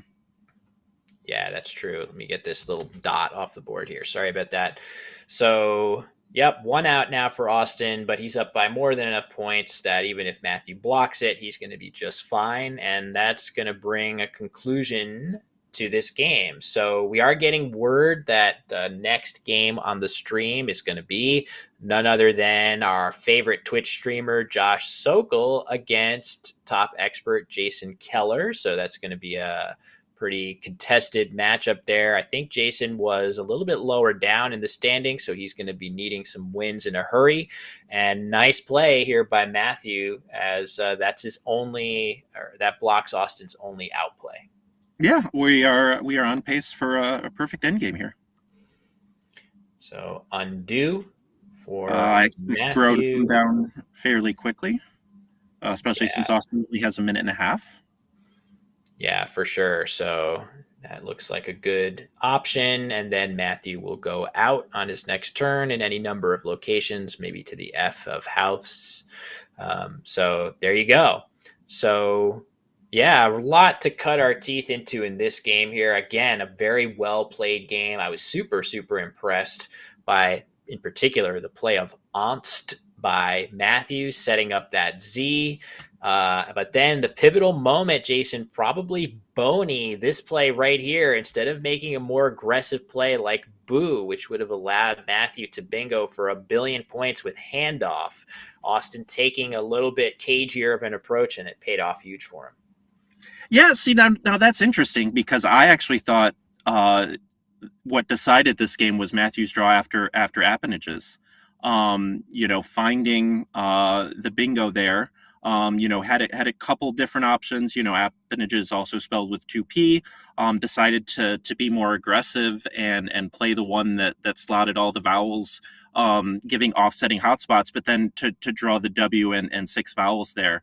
I think that is what lost him the game. Although you make a very nice point. You make a very nice point there that Boney was, kind of a 1A and 1B in terms of how this game was won/lost. I mean, I'm happy to revise my turning point to the draw after appanages, as that was an enormous turning point. And, a lot of games have a couple of those inflection point moments that the game really turns on. And let me get this final score. The handshakes are exchanged, and in just a second, that score is going to update, and it's going to show Austin 456 to Matthew 399. So Austin continuing the comeback trail. Starting 0-3, now going to be 13-5. Again, that should be no surprise. So yeah, as to your point, Jason, I could easily revise my turning point to be the horrible draw Matthew had after appanages. All right, so it looks like we're going to turn this around pretty quickly here. Our producer has stepped away momentarily, but like you said, Josh Sokol and Jason Keller next. Let me see if I can. We won't be able to show it on the screen here, but let's see if we can take a quick look at the standings. It looks like they're both kind of on the periphery of contention right now, with Josh at 12-6 in 8th place, and Keller at 10-8 in 9th place. Yeah, so not too late for either player, but definitely both players in need of a winning streak in a hurry to get back in this thing. So, with 20 players in that top division, and by my count, if you actually look through the players in Division A and Collins, I would say between Ben, Shon, Brun, Josh Castellano, Austin Shin, Josh Sokol, those are 4 players that have national titles to their names. You could add Matthew O'Connor in there as number 5 with the World Youth Championship, and Dennis Ikekeregor with 2 Nigerian championships. So you might as well say 6 players with national and world titles. Somebody has to be on the outside of the top 2 or 3 looking in. Right now, that's Josh Sokol and Jason Keller, both of whom are easily capable of going on a run and making their way back into the top. But again, Meanwhile, Tim and Dan just keep winning, and I Ben was has about not to taken say that lead to that. come back. Yeah, Yeah, I was about to say they are holding strong with those. Neither of those two players are among the titled players that I was just talking about, but you wouldn't know it from their results so far. Jason, fantastic performances. amazing job. Still holding their own. Again, 6 games after I started commentating yesterday after lunch. They're still there. So again, can they hold on for another 10 rounds? Yeah, this tournament, 28 rounds long. That is as long as a national championship, pretty Yeah. much. Only a couple extra games to be had at the national championship, Jason, where you have been a division director for several years. So you can see firsthand the effects of that grueling marathon, the stamina of players starting to wane over time. This event's going to be no different. You have any sort of advice for the players to keep that stamina up? I mean, I was gonna say, yeah, I see you guys, on round one, you come in all bright and bushy-tailed, and then round 26, 27, there's a big difference. But then again, there's a big difference in terms of my performance in round one. I'm ready. I'm walking around the room. I'm observing everything. Like round 26, I'm kind of parked in a chair trying to see where's a good spot where I can sit and oversee the whole division, so I don't have to move too much. So yeah, just in terms of advice, I think we kind of saw a little bit of it. We sometimes see it in the game before meal breaks, either before lunch or before end of day slash dinner. You'll see a lot of kind of quicker play, and perhaps more readily just kind of getting into cutting spread mode, and instead of Hail Mary mode, to just kind of save that brain energy, and maybe I don't play a perfect end game here, but long term that's going to be better for me. Yeah, I think the best thing, the way I describe it, is at the end of those long days, I literally feel like the temperature inside my head is a degree or two warmer than usual. My head feels like it's overheated from all of the exertions of the day. So I don't know if that makes me faster. I feel like it makes me slower as I kind of sit there and I'm fighting fatigue and my brain is slowing down, but I still want to try to play well. It just takes me longer to come up with all the same moves that I could have gotten faster if I were fresh. So we'll see how that comes into play. We're past the halfway point, and every hour that passes, more of you out there have reached 2025. We're still in the morning of the New Year's Eve, but Happy New Year to those of you out there who have made it into 2025. So I think we've got our players seated and ready to bag. Before we cut to our preview of this matchup, just a quick, call to action. If you're enjoying the streaming coverage, easiest way to show that appreciation is to click that like button and goose that algorithm a little bit in the right direction and show some appreciation for all the work that Let's Play Scrabble.com is doing on the streaming side of things. So with that, let's cut to the preview here and see how these players have done. Looks like a lot of red in the win column for both players here, Jason. Yeah, not a surprise. Again, after that surprise loss to Judy Cole yesterday, Josh has rattled off 3 wins in a row, all scoring at least 462 in all of them. Scoring at least 462 in 4 of his last 5. No surprise from a player with knowledge. Yeah. Meanwhile, Jason, trying to stay in contention here, 10-8. Again, not too late. But as the old Yogi Berra line is, it's getting late early here. Really wants to start making a move right now. Yeah, for sure. A 28 game tournament, you would probably expect to see the winner have not too many more losses than that 8. I would imagine the winner you could see 20-8. That could be a winning record here. So Jason might have to start that comeback trail right now. So why don't we let the players get ready and rolling in this game? Josh going first, Jason with the courtesy mix. And let's see what we got here. Josh, again, our 2023 North American champion. And also, he is a content creator, of course, on Twitch and YouTube. Definitely recommend following all of his channels. But I would say also, Jason, that he has a style of play that lends itself very well to content creation. Incredibly creative, incredibly fun to watch play. Mm. Yeah, bunch of vowels for Josh to open here. So not quite the gander slash gardens rack that he pulled out of the bag to start last game yesterday. Yeah, not a lot of content you can create with a rack like this. You pretty much have to consider exchanging. He has his tiles set aside for maybe the only word remotely worth putting on the board. These four tiles could be the word Urao, Urao. That being said, I don't think iOS is anything to write home about. Don't construe that as an attack, Apple fans. Yes, I think an exchange is coming quickly, and there you see he exchanges OOU, leaving the I, Jason. I think that is a reasonable option for sure. Some players might have opted to throw it back. Yeah, I think not only a reasonable option, looks like his best option there. You know, very close between ARS, IRS, and AIRS. But when you draw the T into it, almost no matter what the other two are, you're probably going to be in pretty good shape.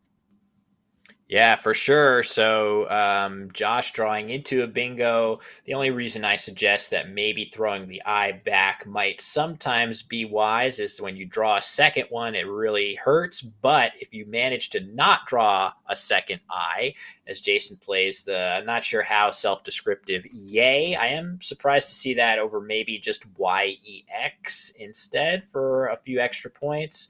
But this is a reasonable choice here. But either way, if you can avoid drawing a second eye, you'll always be happy to have that eye. It is a very good bingo tile on its own. So I approve of Josh's choice, and he is going to be playing a bingo here. The only question is what and where.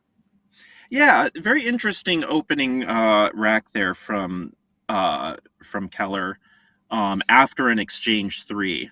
And I actually kind of like the defensiveness of Yay. You probably feel that after you play Yex, that's probably just going to be overlapped. Yay is going to be overlapped as well.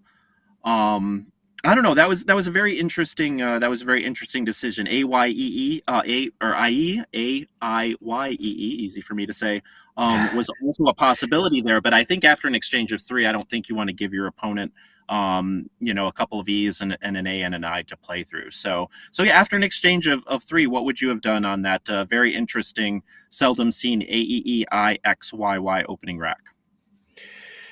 That's a tough one. I mean, my thought, I agree totally with your feeling that I would not want to place three good bingo vowels on the board with IE only to leave XY. I think it is definitely between yay and yex, and I don't really quibble that much with Jason's choice. I actually feel like I would probably have played yex there because all the tiles that you'd be worried about overlapping atop of Yex, all those high point tiles that make the overlaps more damaging, would be very likely to be exchanged on Josh's,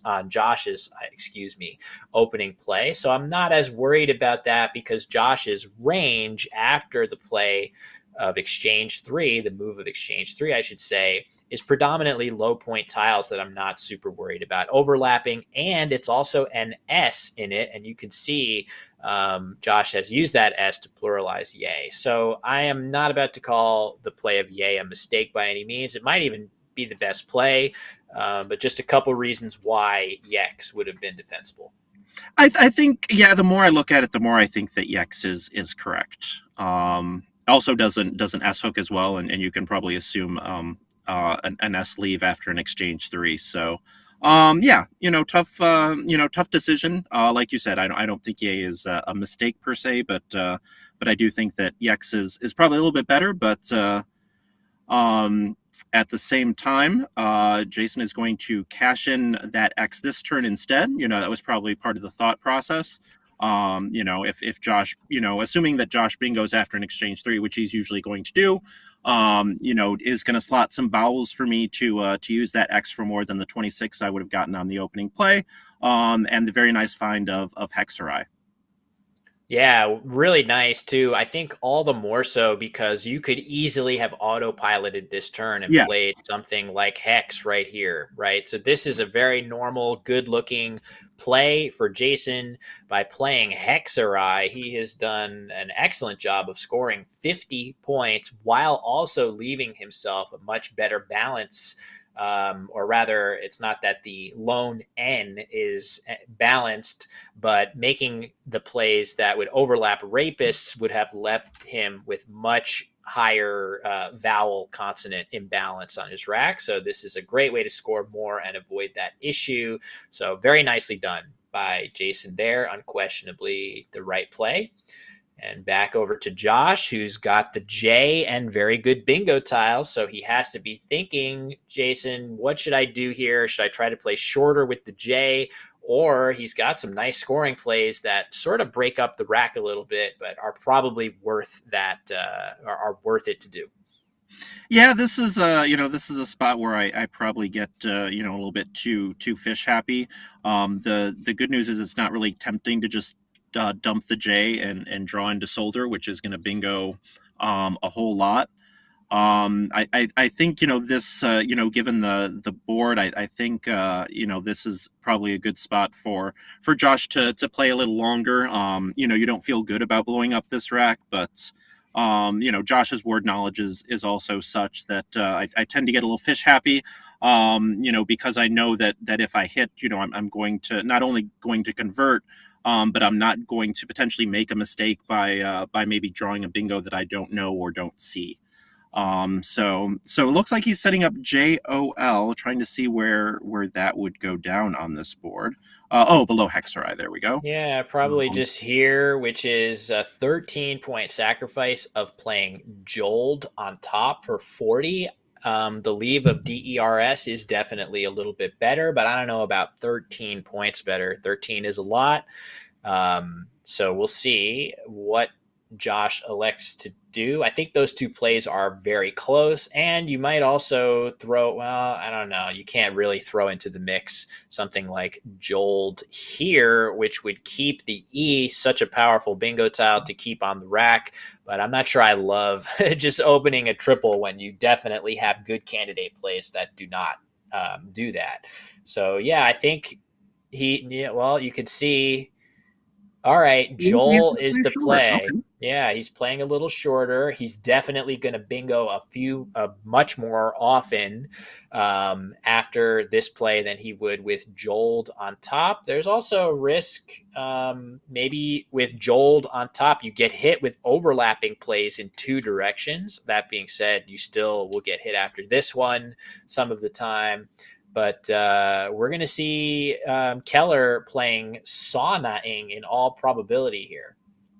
Actually, a very nice bingo from the J. It looks like as well. I was just looking up this Oh, Wanen's rack to see what it played with, and yeah, it actually does play from the J. And wow. given Keller's word knowledge, it would not surprise me at all if Johnson hits the board here. Yeah, Jason Keller, fantastic word knowledge, really one of his strongest assets as a player. He is very, very well versed, deep into the dictionary. I think it's not a question of whether he knows this word. It's a question of, is he going to think to look at this J as a Right. bingo line, which is not necessarily a given. I would certainly imagine him seeing saunaing as a fallback. But again, good spot to those of you who saw the J bingo. That would be 22 extra points here. So that would be a big deal to leave those on the table. So I'm going to assume that saunaing does not take an S. Collins, Jason is very squirrely with which ing words can be hooked and not, or which cannot. As a primarily hour player, that was always one of my weaknesses, the INGS words, and that's actually one of the benefits of Collins is that while it's somewhat squirrely, at least in Collins you can assume that most of them take the S. Yeah, much more of a safe assumption. In NWL, you have a little bit of those whammy words that you would not expect take an S hook, but do. And you can definitely get into trouble here. So I'm a little worried here now that Jason has Nag set up on his rack. Yeah, I I'm think a we little worried that might he hasn't be. set up Sonnaing or Johnson yet, and looks to be considering playing short here. Yeah, and there we go. Okay, missed opportunity for sure. Certainly, this play isn't that much worse than Saunaing, which Nag for 28. That is a very respectable score. Saunaing scores 60, but at least with this play, you keep some good tiles. But there is no question that Johnson for 82 was the star play there, and a bit of a stroke of luck for Josh Sokol. You would not typically go into a game with Jason Keller expecting too many misses of that type, but it's going to slow Jason down here a bit. No, but an understandable, mistake to make given the board structure. Very frustrating, obviously, that Guanins, did not have a home. Mm. Obviously that rack plays through the E, and you've just played three E's, and of course, managed to hide all of them so that so that you can't bingo through them. Kind of always goes that way. So yeah, hard to after your opponent puts JOL on the board, given the board, kind of geometry to think to look from that J. So quite, a mistake, like you said, but certainly a very understandable one. Yep, for sure. I wouldn't say that saunaing is the easiest word to unscramble either. That's one that I would need to have looked at a few times in recent history to feel like I would pull that off of my rack and onto the board in short order. And good play by Josh Sokol of D. He had all those vowels on his rack. He's managed to score well and in the process set up a nice new lane that maybe he'll be able to play a 7-letter bingo. That looks pretty standard. And back to Jason, who has Avi set up on his rack. That is a new playable Collins word. I think he's going to pivot away from that and consider pluralizing hexeri here. Yes, and I couldn't. I was trying to remember, and I didn't get a chance to look it up. But I couldn't remember if hexeri pluraled or not. But It does, yeah, it does. So there's, it's weird. It is a weird looking word. Maybe it could be the plural of like hexerius or something like that. yeah, But yeah, the S does kind of weirdly go at the end of it. And that would be a big swing because Josh has valuers, which I think would go only atop of his newly created line. Maybe there's another place that I'm not seeing here, but this is actually going to be a timely block here by Jason, in fact. yes. Although it will give Josh the potential for Volva coming back if he wants to go that route. But yeah, blocking what seems to be the only spot for valuers. And yes, Quackle has indeed confirmed no playable bingos on this board after Visa. So Yeah, also tough. very nice play to to I think kind of part with yes there. It's always kind of tough to do that when there's only one unseen. But I think in that spot, I think that was far better than all his plays, keeping the S. Yeah, for sure. It sets up a very tricky situation. Let me get these scores updated as Jason goes up to 128 to Josh's 129. But so clearly the best equity play. And what we mean by that word of equity is just a simple combination of points and leave value without any concern for what the play does to the board. The best equity play is definitely Volva here through this V and second game where we've had that word as a consideration. But this word takes so many Yeah, hooks. It takes yeah. so many hooks between the E, the L, the S, and the R. It's almost inconceivable that Jason wouldn't have at least one of those letters to hook it very productively. So I could easily see Josh make a pivot to something like Ulex here. Even though this keeps the V on his rack, the V would be surrounded by all kinds of other good letters, not the L, but AERS after that play. The V ceases to be quite as much of a liability when it's surrounded by things like RERS. So I could easily see Josh make that play. But maybe he will decide to be more aggressive and actually play Volva here, which actually would benefit him, Jason, in this case, because Jason's going to be bingoing here with something through this S almost certainly, unless he misses that as well, which would be a big Yeah, surprise. that's yeah. I was gonna say I'll bet my mortgage payment that he just decides to go for the Collins only anagram of Monsieur, which is inermis. Yeah, I think that makes total sense to do that. Had he played the anagram of Monsieur, my French is not very good, he would have to be thinking about, does that word take an S? The funny thing is, it doesn't. You would not be able to put an S on there, which I'm not sure I would know that for sure. But Jason, anyway, taking the safer route. Either way, 62 points for the more obscure word. Nicely spotted. And tough break for Josh. I really do. Do you have a feeling, Jason, about Ulex versus Volva there? Yeah, I was. Thanks for allowing me the opportunity to go back to that turn. Volva is very gutsy to the point of being almost suicidal. However, just looking at the leave inference after Visa, you might think that Keller kept an S there. However, you have the last one. So maybe you're kind of looking at, okay, why would he burn the what is the case S essentially for 20 some or whatever it is. So you might think that he has a very bad leave. Again, we know that he left UNI behind, but having ERS, three, keeping not just one of the most potent 3-tile leaves, but 3 tiles that all hook to Volva. That is a spot where I would have rolled the dice and gambled with Volva there. That's a great point. I hadn't considered that with Josh actually holding the fourth and final S. He saw the third one go down. What does this mean? That's so different than usual, knowing for sure that he cannot have had an S in reserve.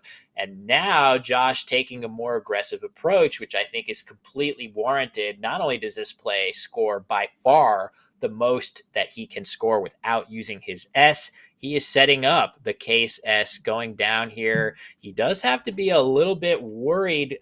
Maybe he's not worried because he doesn't know the other hooks on this, but Varv actually does take a D hook in NWL and an L hook in Collins. We do see a couple L's on the board, but there are a couple left, and I do think Jason is very likely to know those hooks. My question for Josh, as a relatively newer Collins convert, does he know those hooks as well? Right now, though, Keller does not have any of the relevant hooks on his rack. Jason, he has quite the clunky set of tiles there.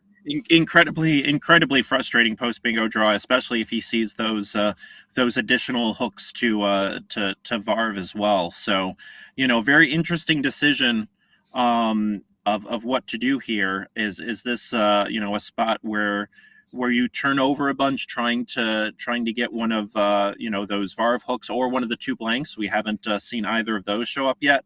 Or do you play short, draw into a very bingo prone leave like NET or EINT here? Yeah, I don't know what to do here, except an interesting option, as pointed out in the chat, ANTA right here. If you're really worried about what Josh has, this is a pretty good block. However, a better play for equity purposes would be attain through that spot. That way, you're getting rid of all kinds of duplicates and you're going into next turn with ENT. It partially blocks the lane, of course, at a cost of opening this triple going down after a play like that. So I don't know. That's a tough choice between those plays. A much more standard play, if you just want to balance your rack without doing too much in a negative way to the board, would just be to play net through this E for 8. Your your leave of TINE would be very strong, and as long as you can dodge a big Varv hook, you do have a nice sevens lane where almost any 7-letter word you can play will fit after Visa. So a couple different ways to go here. I kind of like Attain here just because it actually scores 18 points, which is 10 more than the balancing play of net across the board right here. Yeah, attain. Simultaneously your highest scoring play here, as well as your best leave. And so he has decided to just do Anta to perhaps set up his E. I think this was a spot where there was really no good play. And I think just about anything that Jason were to do here would be defensible, including Anta. Yeah, I agree. Now we're going to see Fub be played. Okay, this makes total sense. I think the really nice thing about this play, yes, it does open a triple back to Jason.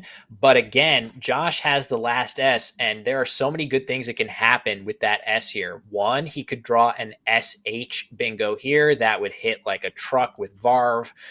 The other thing is if Josh doesn't draw a bingo, he always will have the option to play a 4-letter word if he draws just right and add a bunch of extra points to it by pluralizing jab. So this play looks pretty good, but there definitely were other reasonable options here, Jason, including just playing Fa underneath Enormous would have scored a bit better.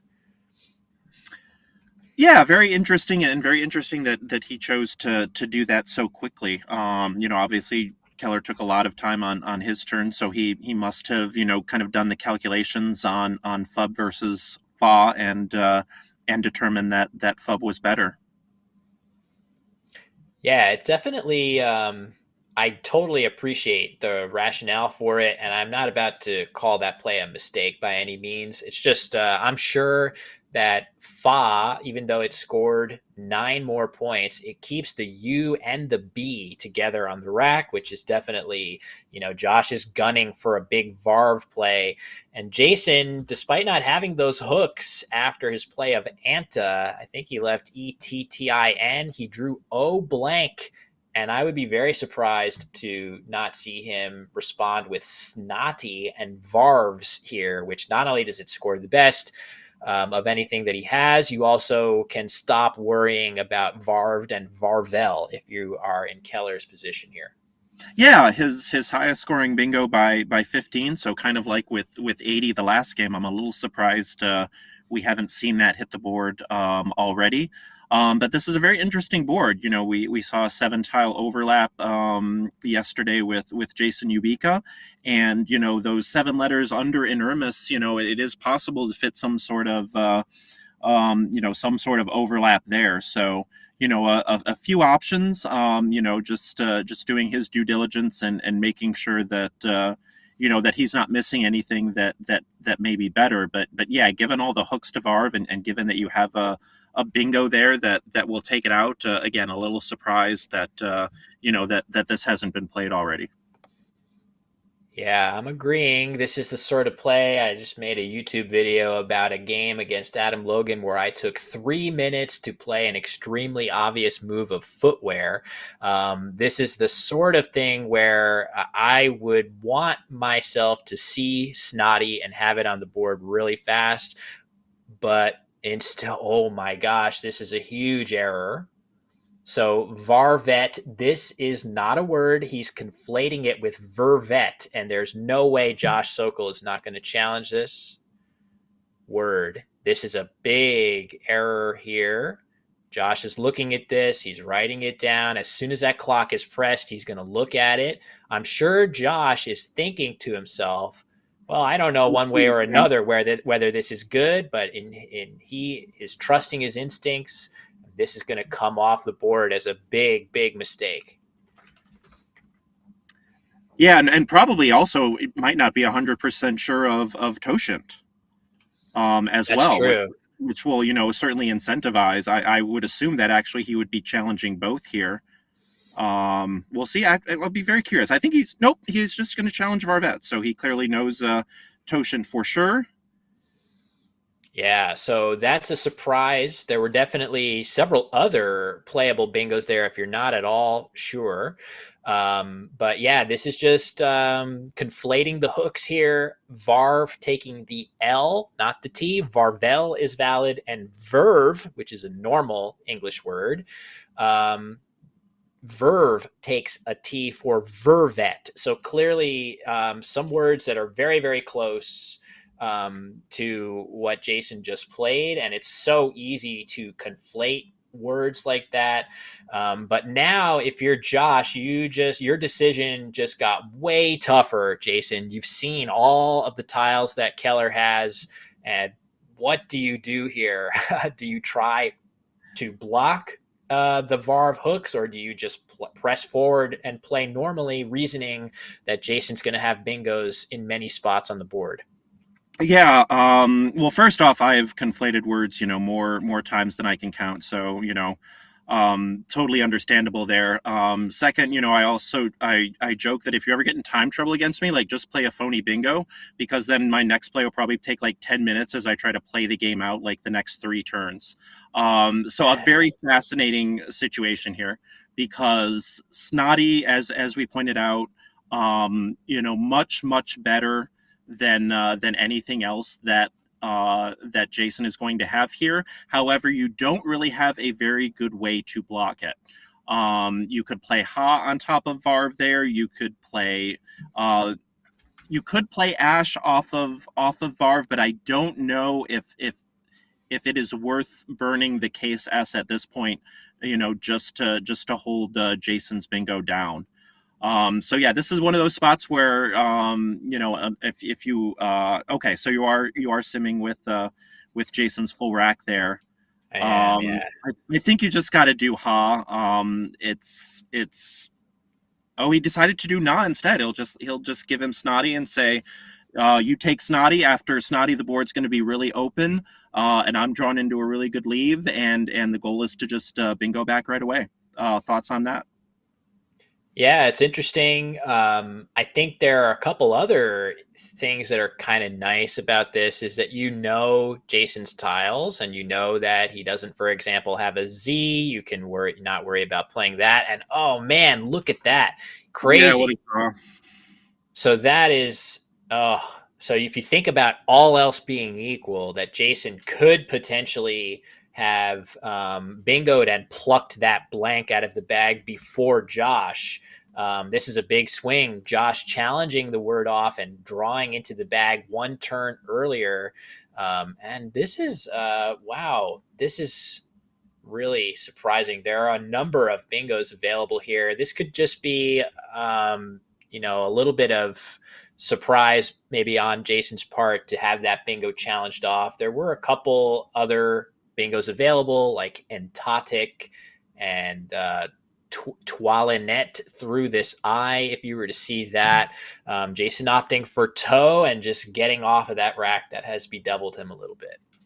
Yeah, I'm quite surprised as well. I'm not quite sure of the thought process here. Um, so expect to see the trading of bingos in the next 2 turns here, and we're probably going to find out Josh's knowledge of the Varv hooks. Does have one that begins with S in Shrinal. The other two there, requires him to know Varvel, Aldrins, and Aligners. Also has options either from or to the T. So thoughts on what we're going to see this turn? Will, do you think we're going to see Shrinal? It's a great question. So Shrinal is the Collins only word, which I think if Josh Sokol has a weakness right now, that would be it. I think every other aspect of his game is rock solid except for internalizing those Collins only words in this dictionary, which he's relatively newer to playing. So unfortunately for him, the 3 bingos that play in this row right here Shreinel is a Collins only word with the S. I know he knows varves as a hook. I'm not sure that he knows varvel. So while he knows aligners for sure as a valid word, I don't know if he knows this L hook. So all three of the sevens that he would need to, the knowledge that he needs to have to play any of those three words here is a little bit trickier. It would be great if he just had a simple S word going down. I know he would find that. I actually think there is a stronger likelihood that he's going to play something into this T of toe. If he can, he would definitely want to play from the top left down into the T. To, if you just think about how this would look on the board, now there's more bingo lanes back to Jason. He knows Jason has a blank, so he wants to avoid that. So Larniest is, there we go. This definitely is a better option than something like Tree Nails going down. And you can see Jason had mono tint lined up that he wants to play into this T. So oddly, this is actually a big benefit to Josh. For maybe he would consider Shreinel to be a miss, but this is going to work out very well for him to block Jason's ideal play here. Yeah, and I was just about to say I was going to predict that we saw either Tonsillar or something from the T or to the T. Totally defensible, not really worth the extra 9 points. If you're not sure of Varvel, if you're not sure of Strinel, or if you don't know those. And yeah, this has to be Jason's best bingo with emotion hooking to Anta here. Yeah, not only his best, it is his only playable bingo. So by Yeah, default, it is his best. yeah. Surprisingly enough, that with such nice tiles, that would be the case. But yeah, after all the action of the last few turns, you can see things working out as good as you could expect for Josh Sokol, who now has a nearly 40-point lead and is on turn. So, and not only that, both blanks are out, and the sting of the Varv hook has been limited hugely by this E right here. It's no longer possible to really hammer that spot all the way down. That being said, Jason has a W, so I'm sure he's going to be thinking about Varvel. On the other hand, he did try a hook and get burned on it, so maybe he will be more reluctant to try other hooks like the D and L, of which he has 3 on his rack. I think he's probably aware. He probably now realizes the mistake that he made, and I'm expecting him to, if he has a good play in that spot, he's going to go ahead and make those plays here, I think. Jason, what do you think? Yeah, so case L, so maybe even something that you can kind of hold on to. It is very unlikely that with all the S's gone, that Josh is going to play in that spot of the board. Really, the only way you can go there is to play a 2-tile play on top of Varv right there, which a player of Josh's caliber will very rarely do at any time. So. Yeah, choice between Cage and COTE here. COTE, obviously both undoubling the C's and the E's. Cage a little bit more defensive, so a little surprised that he didn't go that route, but I think that COTE is absolutely fine here. Yeah, I think the thinking is just to get in the way a little bit of this big spot and try to use up that triple, which does feel like it could be damaging for overlaps or plays going across. I'm sure that Josh is looking at the Z, for example, where you could easily see a play like ZIT and then another I or an E get played there. Of course, Jason does now, if he wants it, he can cash his Z with something like ZOL right here. Or Yeah. given how much do you, and see, this is I kind of tend to maybe overvalue the L hook tile to Varvel. Do you just drop the Z and kind of keep that L in reserve? Or is that just being maybe a little bit too fancy here? I think the problem with that is simply that if you take the Z off here and leave all the rest of the stuff on the rack, it's actually really clunky. Like, there are not that many things you can actually draw with an L or D in second position on a one tile pick to this kind of gross leave. And you do have the Ds as well, so maybe it's obviously way easier to play something with an L in this spot than it is with the D, but I wouldn't want to over-index over drawing a Varvel play here necessarily, when actually what you want to do is to burn as many tiles off this rack as you possibly can, and you do get 5 more points right now if you just pop the L down. That being said, it is tempting to keep it because it is the last one in the bag, and if you can make a couple plays that hold on to the L and draw something better, you might be looking at a really nice scoring play in the corner up there. So not sure how I mean, another thing is that you do have the Z, which you could just plop this That's down. true. You Yeah, don't have forgot any about that. value. So maybe Jason's thinking about just holding on to the Z. And it I looks get like he is. It looks like he wants to play wild off of emotion there. Yeah, so if he plays wild, the nice thing there is almost any vowel draw, A, E, O from the pool, give him that nice guaranteed Z spot in the corner. You also don't So need the vowel. You yeah, can just drop the Z on that emotion spot. So so there we go. Wild is the play. I think this is actually a reasonable choice by him for sure. I think maybe slightly better than this would have been Wold in this spot here. Wild scoring 23. Wold scores 28 and still keeps the Z to try to draw into this spot. So you get 5 more points in the bargain at a cost of only one tile fewer to play. So that might have been a slight improvement to go that route. But either way, a play that makes sense. And there you do see one of the vowels that he needs. yeah, belatedly, I did not realize that Josh's last rack was geocache minus the H there. Yeah, that's insane. Too bad no H to hit the board. That word, of course, has a place in Scrabble lore as a subculture that out nerded us a few years ago. Getting that word into the dictionary over our beloved ew, which is needless to say, that was a blow to all of us at the time. Yeah, so as Chad has also pointed out, that Josh has an insane play here of apogeic through the A of Yays, the opening play, and the O of Inermus.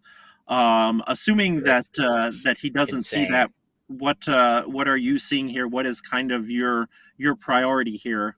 Up 42 on turn, but there are still a bunch of threats. The Z is out. We know that that Jason has it. What are you looking to accomplish on this turn? That would be apogeic is an incredible play that I think very few of us would think to make here. A really weird looking word with all those AEI combination. Again, just writing it out. Cage is going to be the play for Josh. This makes sense. I think he had Peeg set up on his rack, which actually plays here in kind of a cool way with all these insertions and overlaps and things like that. The nice thing about Cage is Josh knowing that there are no S's left. You don't have to worry about plays hooking across. I would still, the D is still here, but the pool is really not very bingo friendly. So I think from Josh's perspective, he's just taking a really good score, one of the best scores on offer that he has, and just hoping that Jason's going to continue to slog, which if you look at his tiles, he does have the Z, but once he uses that Z, there's not a lot left to hang his hat on. Yeah, and so going back to that geocache minus A track, I think that's one of the reasons, to play coach. So he could have played Cage and then left the COE. But then again, there, Jason probably would have played Ditz or Lutz there. That was, definitely the more dangerous spot. So, take that out of the way. And then worst comes to worst, you have that Cage for 30, the next turn, which is what he ended up using. Yeah, it is interesting to think about Cage versus Page in that spot. I don't know if Josh has a special interest in keeping the P there, or if there's something that you see, Jason. I don't know necessarily that there is any special attribute of the P here, but you could easily have seen Page go down in that spot as well. I think given how the board is looking right now, I think we're going to see a lot of parallel plays, off of wild, et cetera, et cetera. And the C does not parallel play nearly as well as the P does. So, again, we saw that he had PAG set up perhaps to go in that, between Yays and Inermis right there. So maybe he just wants to, all else being equal, maybe kind of keep that P, which is, I think, a little bit more flexible on this board. It's a great point being made too. So very good point about the C and the P and their various, C's non-existent overlapping potential, and the P has solid overlapping potential. But another good point of the T hook. This is a new word, int, and I Hmm. think that Josh Sokol is aware of it. This twerp is meaningfully spelled out on his rack, which he's going to play here for a very, very good score. That would be a great job by Josh to see that new word. Sometimes those new hooks, Jason, can be difficult to spot. Oh, absolutely. I, just played an owl game recently where both me and my opponent forgot the M hook to Pock. So yeah, Jason Oof. has decided to cash in his Z for 42, and here comes Twirt. Yeah, no need to delay. If you are Josh Sokol here, this is by far the best choice. 45 points to extend his lead even further. And a K comes down so many high scoring or clunkier letters here. It is worth noting the Q is still lurking, unplayed. So you could easily see it find its way onto Josh Sokol's rack right now. And there you go. It actually has. But I think he has enough other flexible letters that should be okay for him. And he has the lead, of course. Just a one play on Jason's last turn of just playing Zoe. An interesting option for him also would have been to play Fucoid through this C, scoring not quite as well, but keeping the Z so that if you do draw one of those vowels that you feel willing to play, you could do it maybe more productively next turn. That being said, cashing the Z now looks like a perfectly reasonable play. He actually has Fucoid again if he wants it, but I'm not really sure that does very much to help him at this score, emptying the bag with only 2 tiles left. Yeah, and fortunately for Josh, he does have the AT and AD to go with that Q. He also has the U in ULEX at the top. But other than that, this is a very Q unfriendly board right now.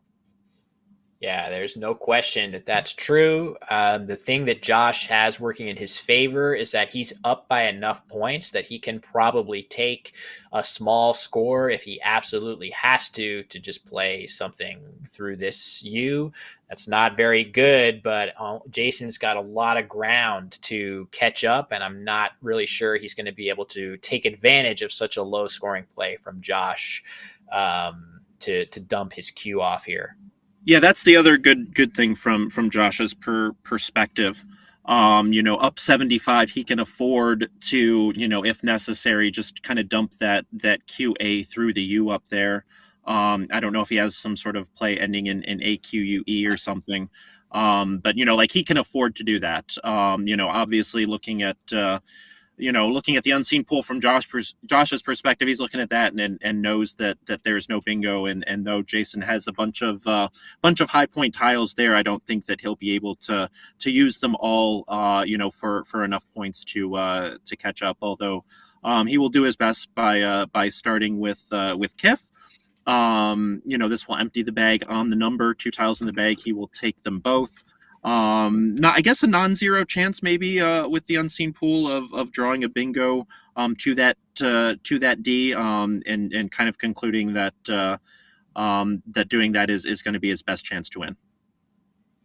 Yeah, I'm not seeing anything from my POV that he could have drawn to the D, but in his shoes, I would definitely be doing a play just like that. And that feels Kiff on Jason's part there feels like the most logical. You want to get rid of your two higher scoring letters because those are typically the toughest to bingo with. And that looks like a totally logical play at this point. Of course, he was just in a bit of a bind given the game situation. So, yeah, this was quite the action packed game, I must say.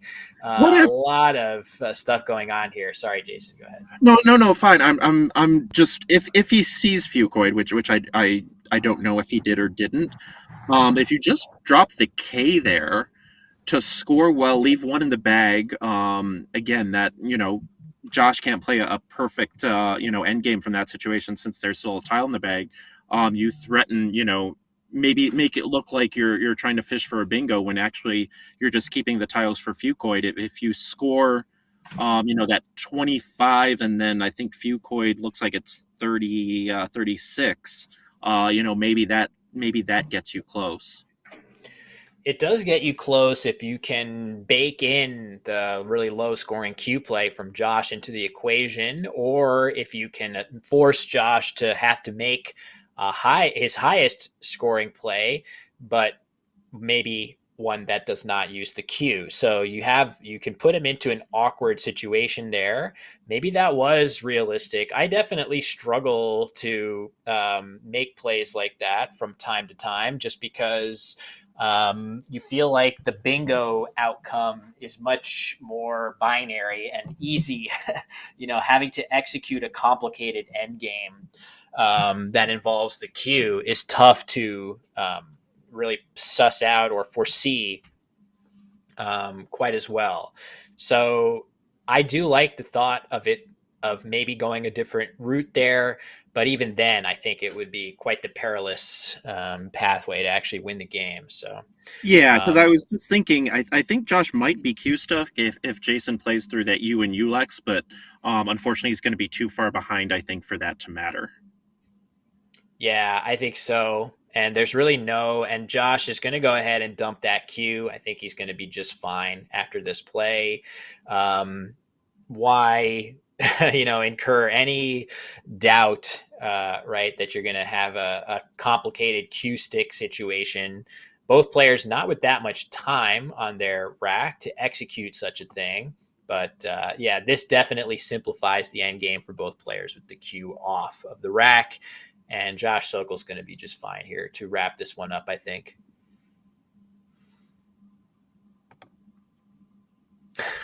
Nice copy pasta. So yeah, so Jason, his best end game here is going to be playing his D with Varved, something like Udo. Looks like the play that is favored here, and it's going to be a totally academic at this point. Of course, maybe Jason will opt to play something like audio to improve his chances of going out next turn, all of which seem reasonable to me. But yeah, this game is decided, and it was another good one, Jason. We've been spoiled so We far in have our been. I was coverage. just about to say, 3 games, three bangers. So yeah, been a really fun morning here. So only a little bit longer to wait for most for these end game moves to come in. You see the clocks, Jason, down to Yeah, his looks like we're almost going to his see last a minute. Jew from that A and Larnius setting up BO. I guess. Sorry, OBO. OBO would fit on top of a do. Oh, that's Definitely nice. my weaknesses in end games is not seeing that making a first play to maybe set up the out. So yeah, that's a nice one as well. And given that Jason is under a minute here, I expect we'll see that fairly shortly. Yep, looks like a reasonable choice. Here it comes, and other spots available for this same word or variations of outplays with that. This does allow Josh to play Deg underneath here if he sees it and thinks of it for maybe his best available score, 21 points. That's going to force Jason to find a new spot for his BOO, and Josh is not too bothered. He just plays cred, which is totally also fine. A couple points off the best sequence, but again, this has been a pretty grueling game, Jason. I don't begrudge either player take a shortcut here to the end. Yeah, and I was going to say kind of more this end game a little bit more relevant to Josh being in contention. Um, how so a little bit of spread loss there, but still not not bad, and that 1600 spread again, like I said yesterday, like the spread is there, he just needs to get the record there, and so a close win like this means a lot more than maybe a close win when your spread is not so good.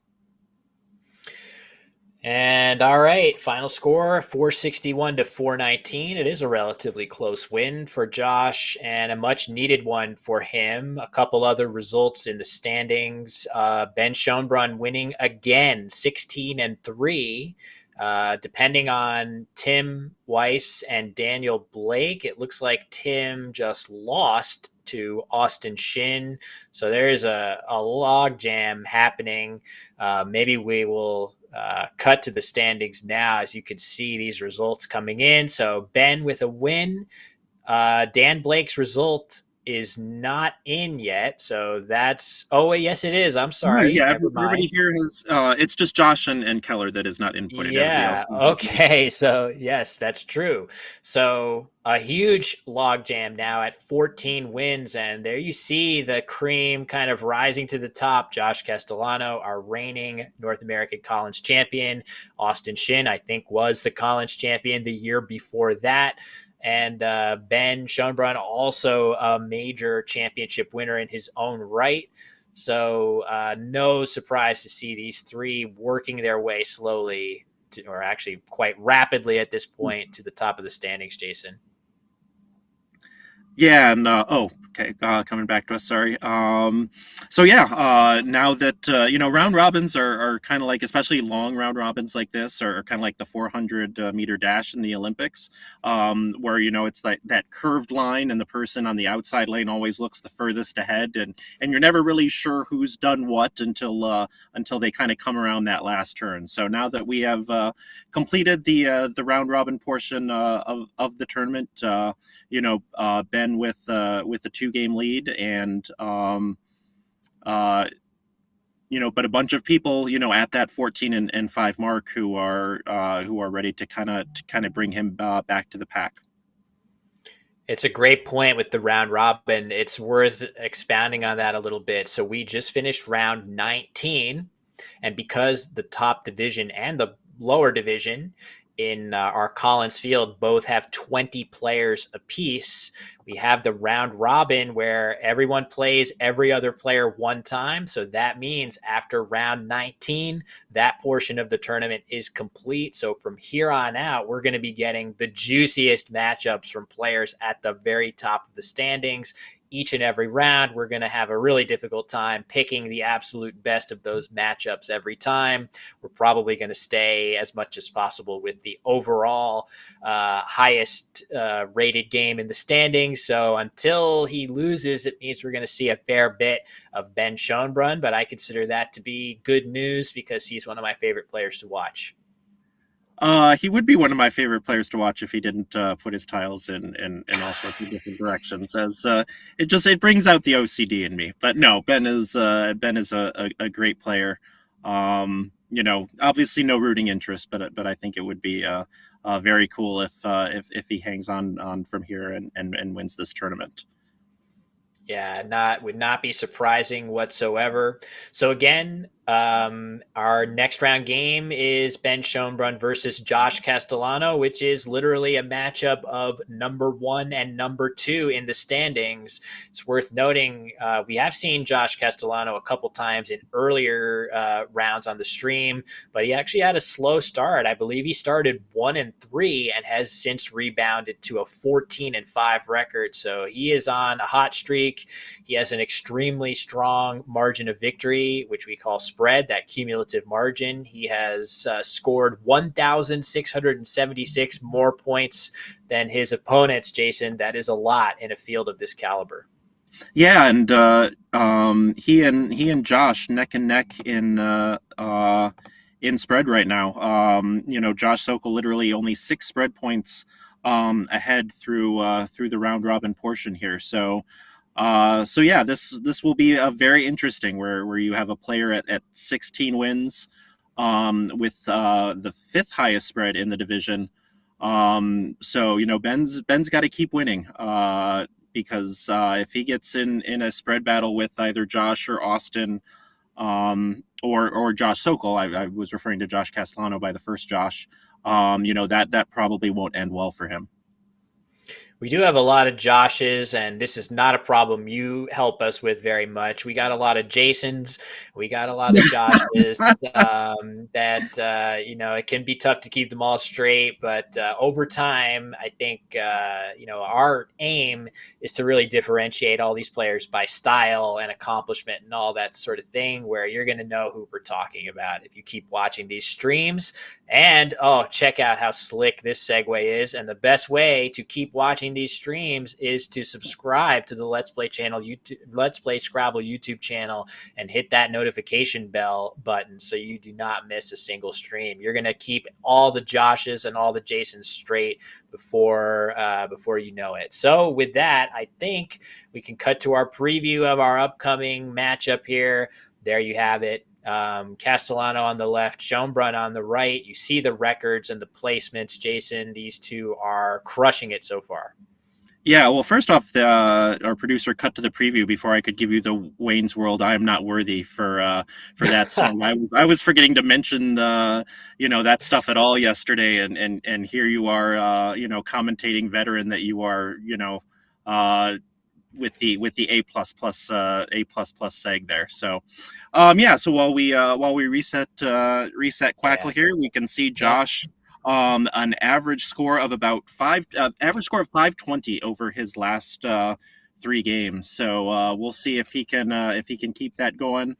Some pregame laughs here between Joshua and Ben, who has alternated wins and losses over his last 5 games.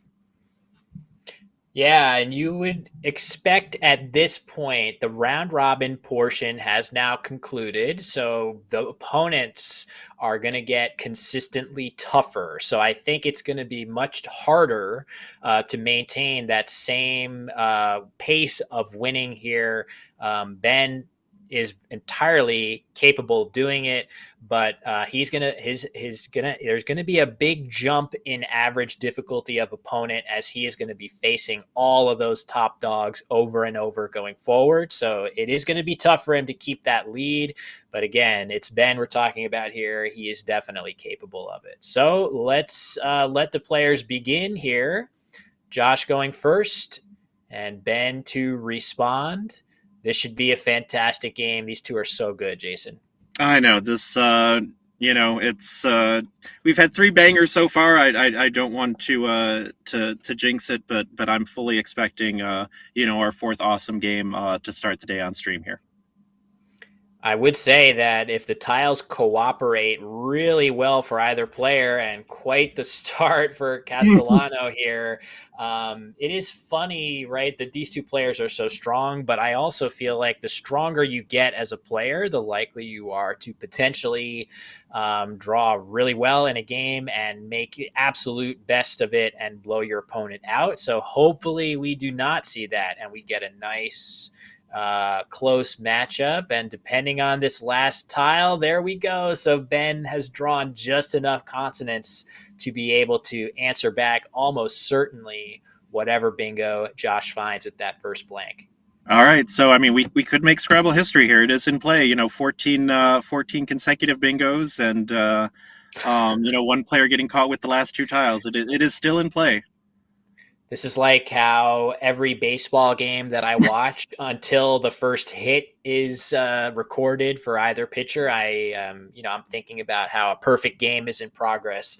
A little bit premature to be going for the record of 14 consecutive bingos. We're also through burning a lot of bingo tiles with these first 2 plays. So absolutely. Yeah, the real trick to getting those crazy bingo games is finding a way to bingo with the junkiest tiles in the bag. If you can pull that off, if you can get some kind of crazy low probability bingo with a J and a K and a P and an F or whatever, now you might actually have a chance to do it. So in any case, Josh opening with Lineage. I don't know if there was any there were probably ways for Josh to play things that don't take an S hook, which would have made it a little bit more difficult for Ben to do what he's doing now, which is to play this nice, easy S hook. But I don't really take too. I mean, I think the best thing you can do there, Jason, is get done with your turn without too much time elapsing. Yeah, and I agree with that. And like I said yesterday, I tend to take way too long on those turns. Trying to find the perfect play when it doesn't exist. So yeah, Josh playing lineage, and then that makes Ben's decision a little bit easier. Obviously he's not going to have anything to the triple with the blank eye there. So just slapping down a Tony's. I'm actually surprised it took him 51 seconds. I would have pegged that more at 20 or 25. Yeah, it's worth at least with those nice bingo tiles looking through all the letters of lineage just to see what options you have. But I agree. I feel like a minute is a outside bound of what I would ideally want to spend on these moves. And all right, look at this. Ben with another good draw. I think he is definitely the favorite now to get the next bingo down. I think he is, in fact, very likely, given that some of the best plays available for Josh here, something like Hoggett into this T of a Tony's looks pretty good. The thing I like about that is it gets rid of both G's, and if you can't come up with a good play that plays alongside this triple, at least you can try to make a good play that makes it impossible for Ben to do so, which Hoggett would do quite effectively, requiring an S to do anything productive. So I like that play quite a bit, but I'm sure there are some other options worth consideration too. Yeah, I actually, looking, obviously the first thought is to look for parallel plays along the along that last column there. I saw a GOG before realizing that makes OG, so scratch that thought. Although you can play a GOG to the left of a Tony's. True. So that looks kind of interesting. It looks defensive. You keep your H, but I would say that it doesn't do that much to Yeah. take the sting out of this spot. It's still definitely possible to hit it relatively hard, whereas Hoggett really does block quite a bit, and that is the play that we see. This makes a lot of sense from Josh Castellano, but it is going to give Ben a really tailor-made place.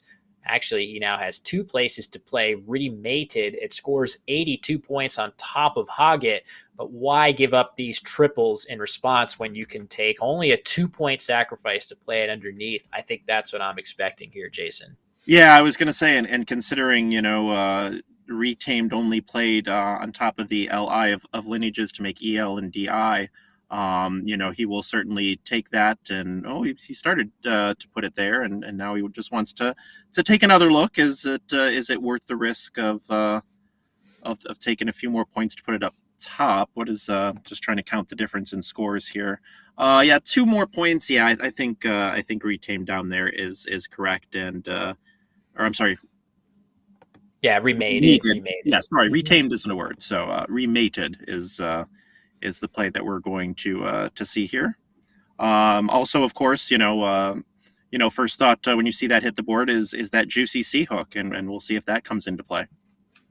Actually, that was definitely not my first thought. I wasn't thinking about that until you said it. And actually, there is let me make sure I'm doing this in the right order. But there is a crazy, awesome play, and Josh Castellano is definitely capable of seeing it. And it is an actual bingo with this rack. If you can believe it, it's being shouted out in the chat a bunch of times, and it plays through this N of lineages. Now, Jason, I think if you told Josh Castellano right now you got a bingo, he would find this in 5 seconds. The Right. trick is thinking, could I possibly have a bingo with this rack that has an X on it and an H? That is the real trick here. Ironically, I think the thing that helps him in this situation is that there's no great spot for the X on this board. If he had vowels other than the A, you could play it under lineages, or off of the O and a Tony's, or if you had the E, it would go under remated. But when you realize that your best X play is maybe tax under remated, that may kind of spur you to look at the board. Maybe Josh looks like he has it in alphagram order. Maybe you see, oh, hey, that xanthon's minus the N. Oh, wait, there's the N in lineages. But right now, he actually looks like kind of frustrated here, and I'm not optimistic that he's going to find it. He may just play axe off of axe in that. Nope, he found it. Well done. Found it. Found it. He thought of it and played it. Now, this is fantastic on his part. Um, this could even get a challenge from Ben, I might add, because it's just kind of not one that you see that much. I know this is probably a word that you see if you are a fan of looking at the nutrition facts on foods. I feel like I've seen, like xanthan and stuff like that. Maybe you would see it there. But other than that, there's enough words like this. There are several, words like xanthan. I think you can spell it with an I instead of this A, I believe. Ben's not challenging, so good job to him for recognizing this as a valid word, but even better job by Castellano to be patient and spot his only bingo here. Very, very impressed. Yeah, and I suspect that we'll see Vogie through that G and Hoggett coming down very soon. By far Ben's best play gets rid of three of those five vowels, but fully expect him to play Vogie and then bingo in the next turn, and then we'll have five bingos on the turn on the board rather in 8 plays. So. Yep, Vogie looking very good using the V and three vowels from Ben's rack, which if he can just draw a couple consonants, he's going to be in quite good shape. And oh man, almost portlier or something like that, but just no E available for. Whoop, I didn't mean to draw there. No E for Josh to hit a bingo with this kind of weird looking rack that's really begging for an E to save it. Yeah, and of course that E in remated is sitting there just in the wrong spot. So yeah, this is a tricky situation for players of all levels. So when you have that post bingo draw where you're so close, but it really doesn't make sense to fish without any power tiles. What are you looking for here? Like what kind of advice would you have for players of all levels? Dealing with a rack like this right here. So I guess my advice would be, of course, once you look and try to imagine what bingo could I possibly have through the letters that are open, and when you decide that there isn't anything, you should probably just come up with in general, what are the goals that I want to achieve here? I would love to use one of my two R's.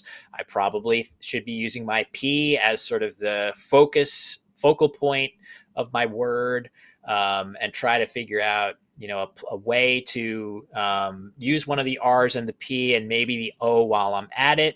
And maybe the best way of doing that is something like polar right here. This seems like a very natural play.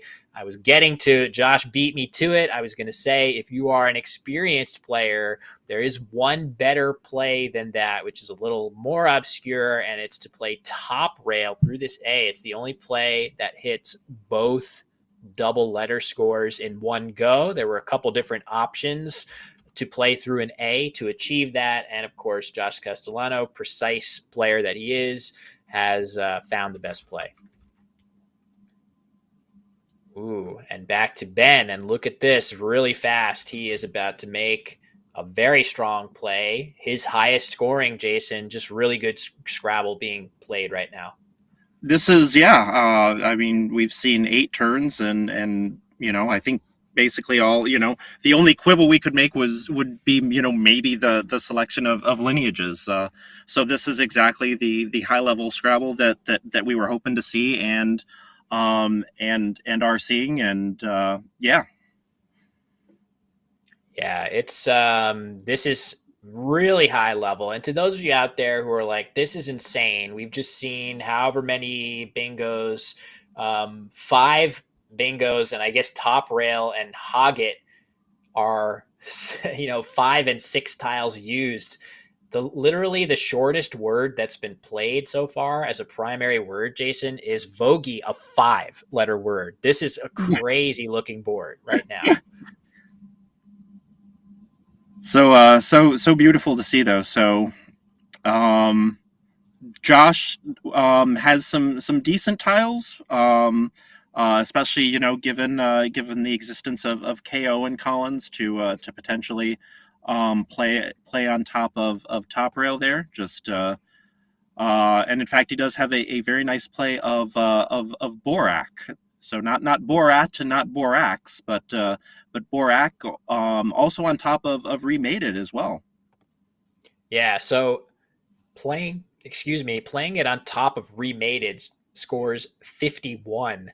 I think this is considerably more difficult to see than just playing it here. I would be looking at playing my K in this spot just because it kind of jumps out as the spot to play.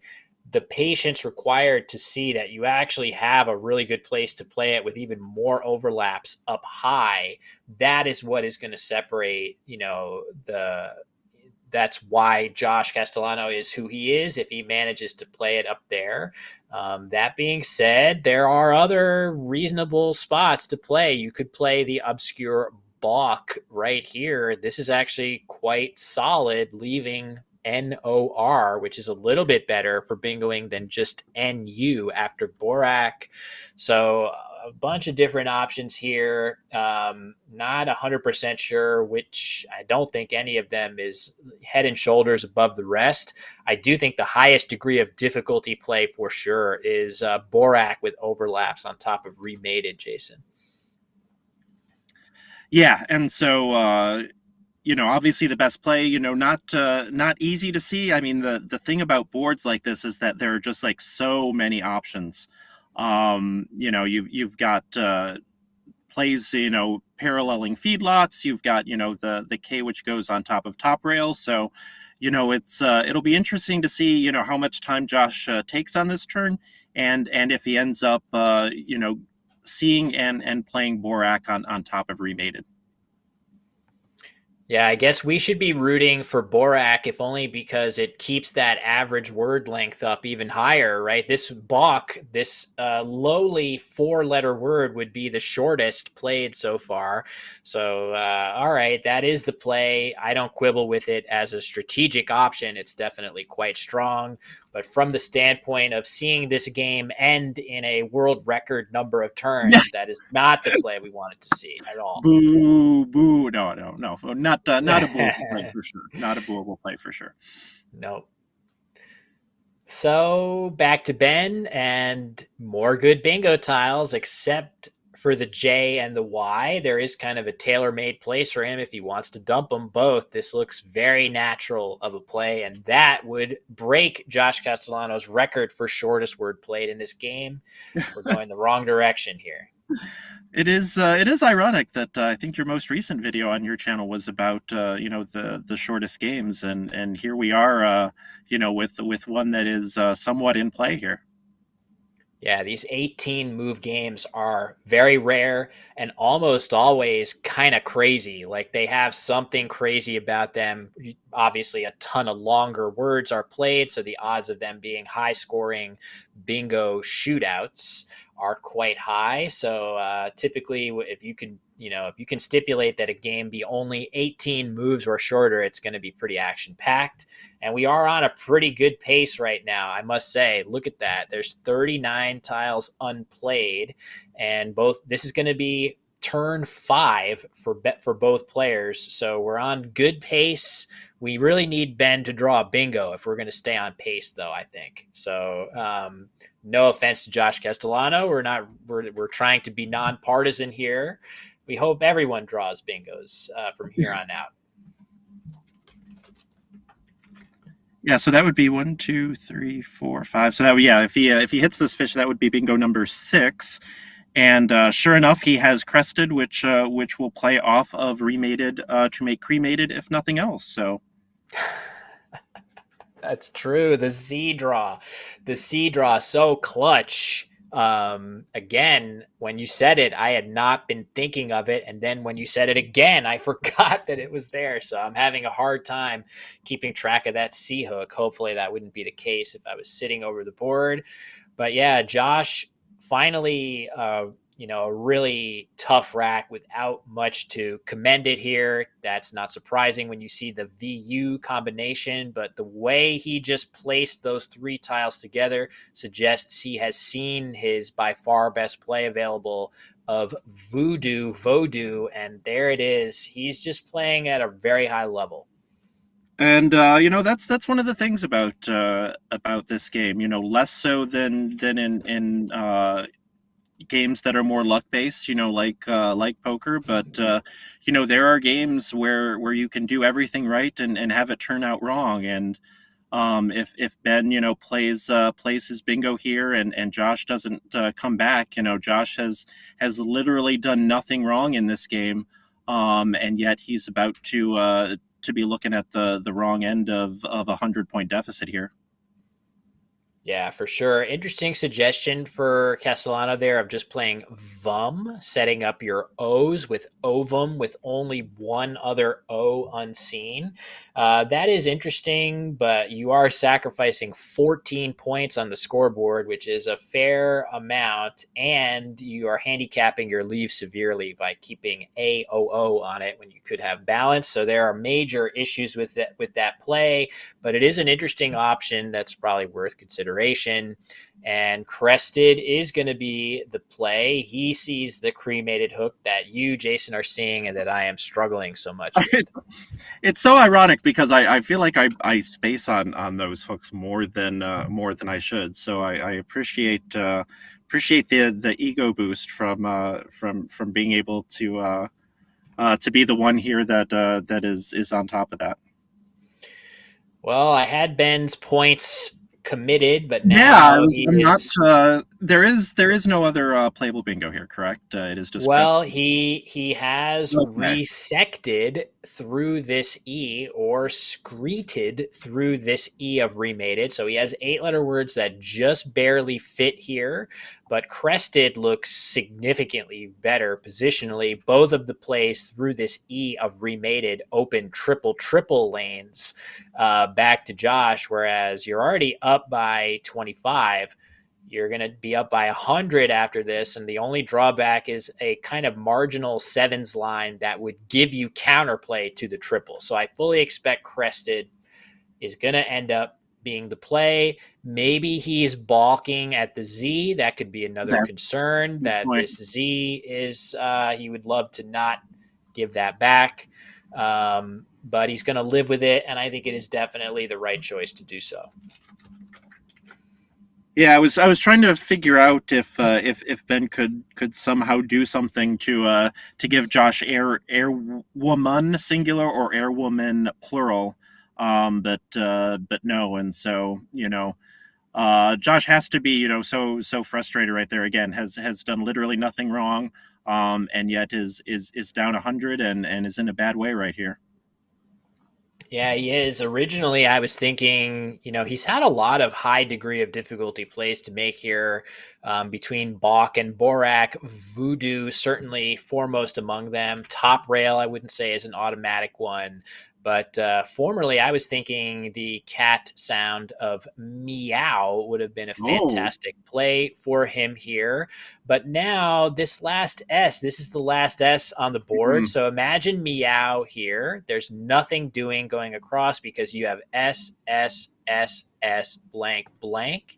I actually might consider an improvement to be in work right here. This is an obscure word, but the reason that I like this play a little bit better is that this is actually a reasonably hittable line that maybe you can come back with a lucky bingo going forward. And that's just meow doesn't give anything of that sort back. So I think in work may be slightly preferred, but this is a bad situation for sure for Josh Castellano here. And it's going to get worse, Jason, because of Ben drawing the Z. Oh my. Yeah, but a very nice spot of in work right there. Sims certainly seems to say that is the best play. But again, we're dealing in 4.5% win chances after in work versus 3.5 for for some other contenders like Meow. So yeah, this is. I mean, and you've talked about it on your YouTube channel, how even the GOAT Nigel Richards only wins about 3/4 of his games, and this is just one in the one quarter right here, where it looks like through no fault of his own, Josh is going to fall 3 games, be behind Ben here with 8 to go. Yeah, really a faultless game, I would say, in every way, and some very difficult plays to find for Josh.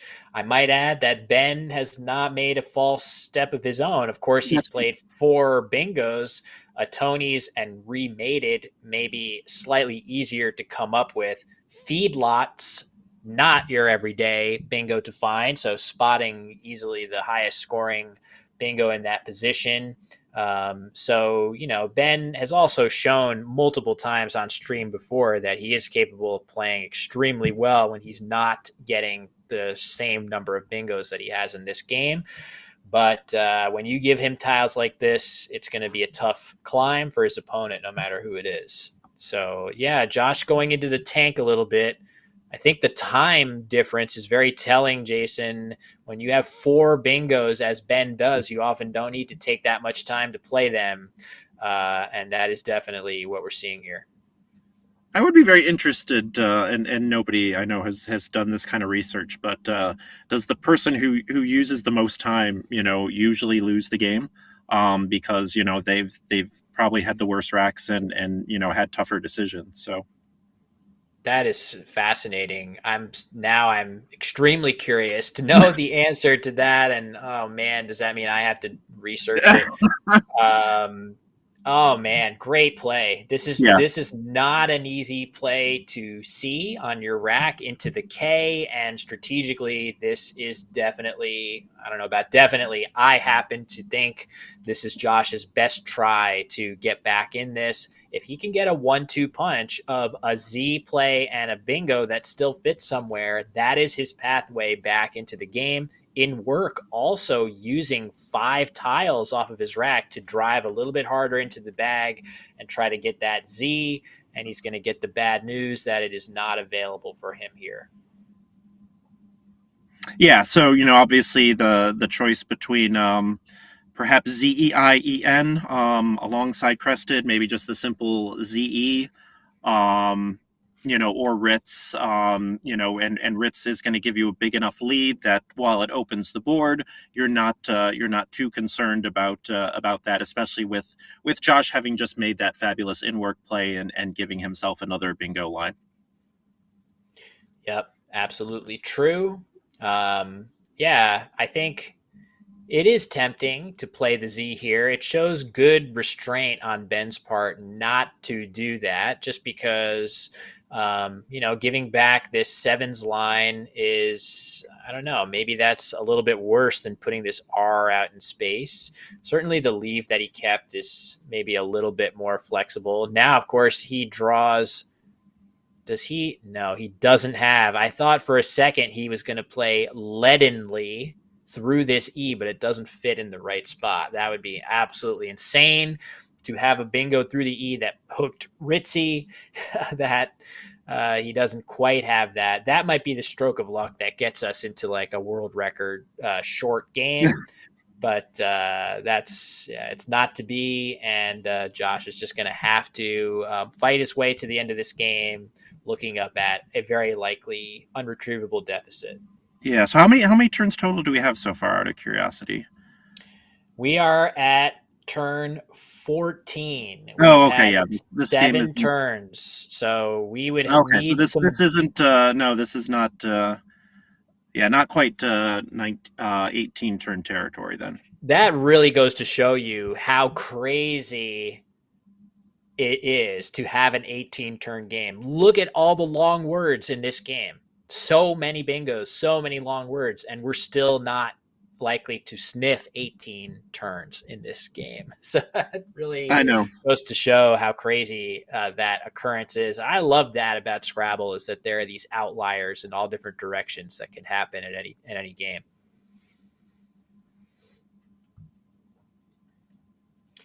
So I guess Wame for Josh just to score points. There it is, right as I say it. He is about to play it. I think in his situation here, remember, Josh has really high cumulative spread. The best thing he can do if he's fated to lose this game is to keep that spread nice and high, try to minimize the amount of points that he loses this game by. And Wayne, I don't think, has a huge amount of upside in terms of playing bingos in short order or anything like that. But I do think it scores quite well and gets clunky letters off of his rack and does all those other good things you would normally want to see. So I think I like it on that basis. Yeah, and kind of that question of when you just kind of start getting into spread saving mode. And this one, a lot clearer decision than some others, but yeah, very nice play from Josh there. So Ben, looking at this board, he played Ritz, fully aware that he's putting an R out in space that could potentially be damaging. But I think with his lead, he's not that worried about it. The other spot that's open is a sevens lane right here. For that reason, I could easily see him play something like Adinil right here. Oh my God, You Jason. are on fire over here. Like you say it and it happens. I This mean, is different from here. they're the ones that are just killing it. I mean, these are very strong plays, turn in, turn out. I just like this one because it gets rid of the possibility of playing something down from this R. Now that's blocked, and more saliently, you have conclusively blocked this sevens lane. It is no longer hittable in any way. And there really isn't that much that Josh can do to Ben in this spot either. Looking at the pool, there aren't that many big tiles that fit here. And even for those that are, like the F, it's hard to really come up with good plays ending with an F there. So this is a pretty ironclad play. And now Josh having to navigate a truly vile rack of the 3 I's and a U. Not very useful. Yeah, and interestingly enough, the Q is in the bag right here. So, nice QI spots both off of Adnil and a Tony's. Both players with an I. So, guess this is a rare occurrence where the Q being the last tile in the bag will actually be a good thing for Josh, as long as he does not block one spot and then watch Ben block the other. Yeah, that's true. The Q is definitely going to be just fine for him to draw. He'll have a couple different options for it, as you suggest. I'm just wondering, is there anything better to do? For example, if he plays Inia right here to get in the way of that bottom part of the board, that would leave him with UIP. And I'm just looking around, like, is there a place to play Quip in the end game and go out immediately? I don't think so, but that's okay. Even just Chi in the upper corner, like you said, Jason, is reasonable to get some points for that nasty Q. Looks like he's going to play Payan in that instead of Inia in that same spot. That seems just fine. In either case, you really are mostly looking at dumping the Q in the upper right. So it doesn't really matter too much. So yeah, this is a tough one for Josh Castellano. But again, this is round 20 in a round 28. Sorry, a 28 round tournament. So even though Ben is going to move 3 games ahead of Josh after this win, that's still time for Josh Castellano to keep winning every game that he can and put himself into a position where maybe late in the tournament he'll be able to get more cracks at revenge and control his own destiny with a few wins late in the tournament. So that will be very exciting to see. And I think, Jason, the two of us will be back on the call tomorrow for those last four games. Yeah, I was gonna say there's a famous old song. What are you doing New Year's Eve? I was going to sign off the broadcast by asking you what you're doing New Year's Day morning. Well, I think I was the top choice.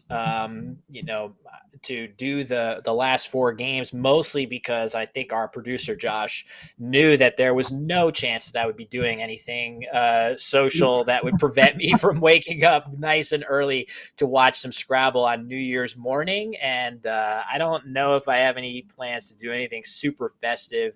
I am not I am a teetotaler, so I'm not going to be getting drunk and need to be hungover on that morning. So I think maybe I'll just watch the ball drop on TV and then go to bed and get ready for some epic Scrabble tomorrow morning.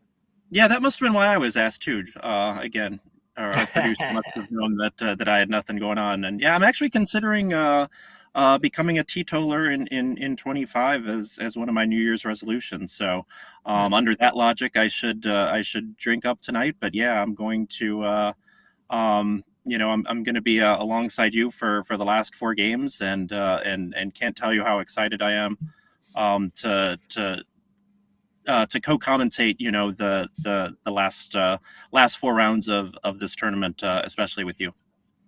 When it was revealed, the commentary schedule and that I saw you on it, I immediately started nodding to my head and I was like, oh, yeah, Jason is a great choice for this. He's going to do great. And obviously, you have been. So it's been fantastic working with you. And it's going to get even better tomorrow when we get to decide all the marbles at this tournament. So.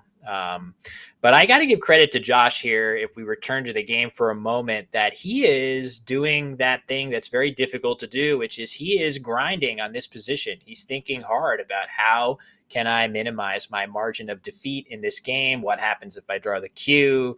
What if Ben has the Q? I've got the last, well, he doesn't have the last U. Ben has a U. But he has thought long and hard about this and eventually decided on Payan. And I just give him credit. We were talking earlier about stamina and fatigue and the temptation to cut corners. And I think of Josh as being particularly unwilling to do that. He gives his all every game, game in, game out. Yes, I actually thought there was one tile in the bag. There were two. My mistake. So QR was in the bag, which will if Ben blocks that QI spot, top right there, there really isn't much even with the U that you can do with the Q on this board. You do have the QAT spot at the bottom, but there's like I said, even with the U, nothing really looks very good here. That's a good point. What if Ben just does something like Oba right here, plops that B down? What's the next option for Josh? Oh, you know what's especially fun about just plopping the B down? The other letters leave fluoric. Oh you wow. can you can play at wrong letter UO like fluoride. You could play that in that spot, so that's kind of cool. I don't know if there's some way to do anything about it from Josh's perspective, but that's kind of a cool sequence if Ben wants to go that route. That being said, Oba only scoring a small number of points, I guess 9 points, whereas if you were to play something like Lob right here, you get 29 points, which is quite nice. And then you set up Queef for yourself. Quaff, I should say. Oh wow. So that is a crazy two-turn sequence And I that would looks fantastic. Oh, sorry to interrupt. I would expect Ben to grind over this turn. He has the time to do it. His spread is, as I pointed out before the game, not as good as most of the other players behind him, and so he is really incentivized to win this game by as much as possible. More than if he, say, had a 2-game lead and a spread lead. So especially, considering that Josh will be up there, any point of spread that he can wring out of this game is also a point, that Josh will lose. So 12 and a half minutes to go. We may be looking for some more filler stuff here because like I said, I expect Ben to grind over this turn and look at all possibilities. Yeah, that you mentioned it earlier, Jason, that one of the toughest things to do in the end game is to envision the board after your next play. So this is a perfect example where fob is the more natural play. This is the play that you would make early in the game. But the next level of thinking here is to realize that by changing your F into an L, you set yourself up for a follow up play. I really struggle with plays like that. Not too many people nail that every time. I'm thinking of our bearded wonder here as one that always sees those options. Nigel Richards, of course. Chi goes down nice and quickly, and now Ben goes out with Curly, which was his only outplay, probably planned from the start, for a final score of 532 to 418. Nicely played. I mean, this really delivered on high level play, start to finish. Absolutely, yeah. Four awesome games to start the day on stream. Yeah, was an honor to do it with you. I feel like I might have already peaked, during my second commentary session. Like where do you go from here? And obviously I can be a little better, but four high quality games with a very high quality, commentator taking the lead, like yourself. So thanks very much for a very fun morning. Well, I appreciate it, Jason. I echo that thanks right back at you. That is our fourth and final round of the day. I think getting word that, I mean, there are a lot of people wearing a lot of different hats at this event. I believe our Let's Play Scrabble producer, Josh Greenway, is actually tied up on a media call right now. So we might just be tiding things over until he gets back to his producer booth there to do things, for example, like give a rundown of the standings and all that good stuff. But this is a big win for Ben here. This is going to go a long way to increasing his chances of winning this tournament. And Albany is a very difficult tournament to win. It routinely draws very, very strong fields. I think I've played something like between 10 and 15 Albany tournaments, and I've won two of them, which I'm even proud of that. But usually it's like a house of horrors for me, where I'm lucky if I go 500 at these things. So Ben putting himself in a very, very good position. And Jason, nobody would be surprised to see him pull it off. Absolutely. It looks like our producer is back. Not that um, probably better that we talk over pictures of Josh and Ben versus pictures of ourselves. But they're going to corner the tiles and head to lunch here. So what are your plans for this evening? Just a quiet night at home, or? Well, yeah, we can. Hold on. Let me just say, sure. Um, Yeah, we can cut let's back to say now us. that if we have the option of looking at the standings, that's probably better Oh, than discussing our New Year's Eve plans. all right. Well, I can give the Cliff's notes on that, which are definitely fascinating and well worth the audience hearing every last bit of what I plan to do this evening. But of course, we are here to decide the first major, I don't know about major, first regional big tournament winner of 2025 here stateside. And Ben Schonbrun is definitely in position to do that. He's actually at 17-3 now, and Josh Castellano will be dropping to 14-6. Might be one of the first games to finish. Again, they were burning through tiles. And if you're curious, how many turns did they play? The answer is 20, which is still a very fast game. That's They yeah, would have needed to shave 2 full turns off that that's game that's wild. to get to the 18. So, anything else jump out to you in the standings, Jason? Yeah, in a 28 game tournament, the cream usually rises, and we're starting to see that here. Tim and Daniel still, awesome tournaments, but both of them were 14-3, and if Tim lost this game that is currently going on, both will have lost three in a row to fall to 14-6. So we're starting to see the predicted names at the top of the leaderboard here, with between Shon, Brun, Castellano, and Shin, with Sokol and Ike Garegor, right behind, kind of waiting to make their move. Yeah, for sure. It is. Time is definitely, I wouldn't say running out. There are still 8 more games to go, which, I mean, there are plenty of 1 day tournaments that are held on the weekend where that is the entire tournament. So we still have the equivalent of 1 full day of play here for all of the top standings to be decided. But it is going to start to take a run for basically up is still alive, but they're going to need to start winning a lot of games to pull it off. So, Yeah, not often you see this kind of separation between two places up high, like we see between eighth and ninth here. So this is truly is an 8 horse race coming down the stretch. yep. So it'll be fascinating to see how it all plays out. We're going to cut back to the commentary booth in just a moment. This is some real organization here on our end, as our producer can see our messages but not hear us. So we are fixing the plane while it's in the air here.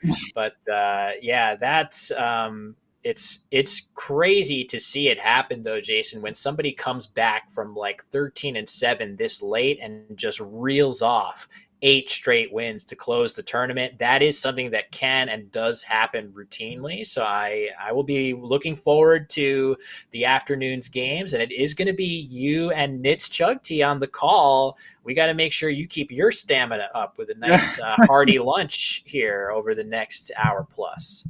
Yeah, I got an hour and a half, maybe a little less break. So yeah, I'll clear the head. I was actually don't want to get into the story right now. I was actually dealing with a minor work emergency right here, so I kind of pawned it off on my boss, who was very nice, available on New Year's Eve, and so I'll check in with him. But yeah, just take a little walk around, eat a good lunch, and be ready to work with Nits when we come back.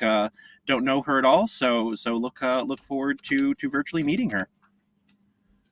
Well, I will look forward to the two of you doing that commentary. I think I should be able to tune in and catch some of it for myself.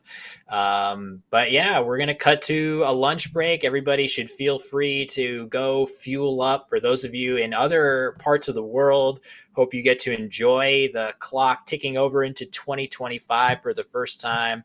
But make sure, last plug, try not to miss that stream coming up. If you hit the subscribe button on Let's Play Scrabble's YouTube channel and turn on those notification bells, you will not miss when our afternoon stream goes live.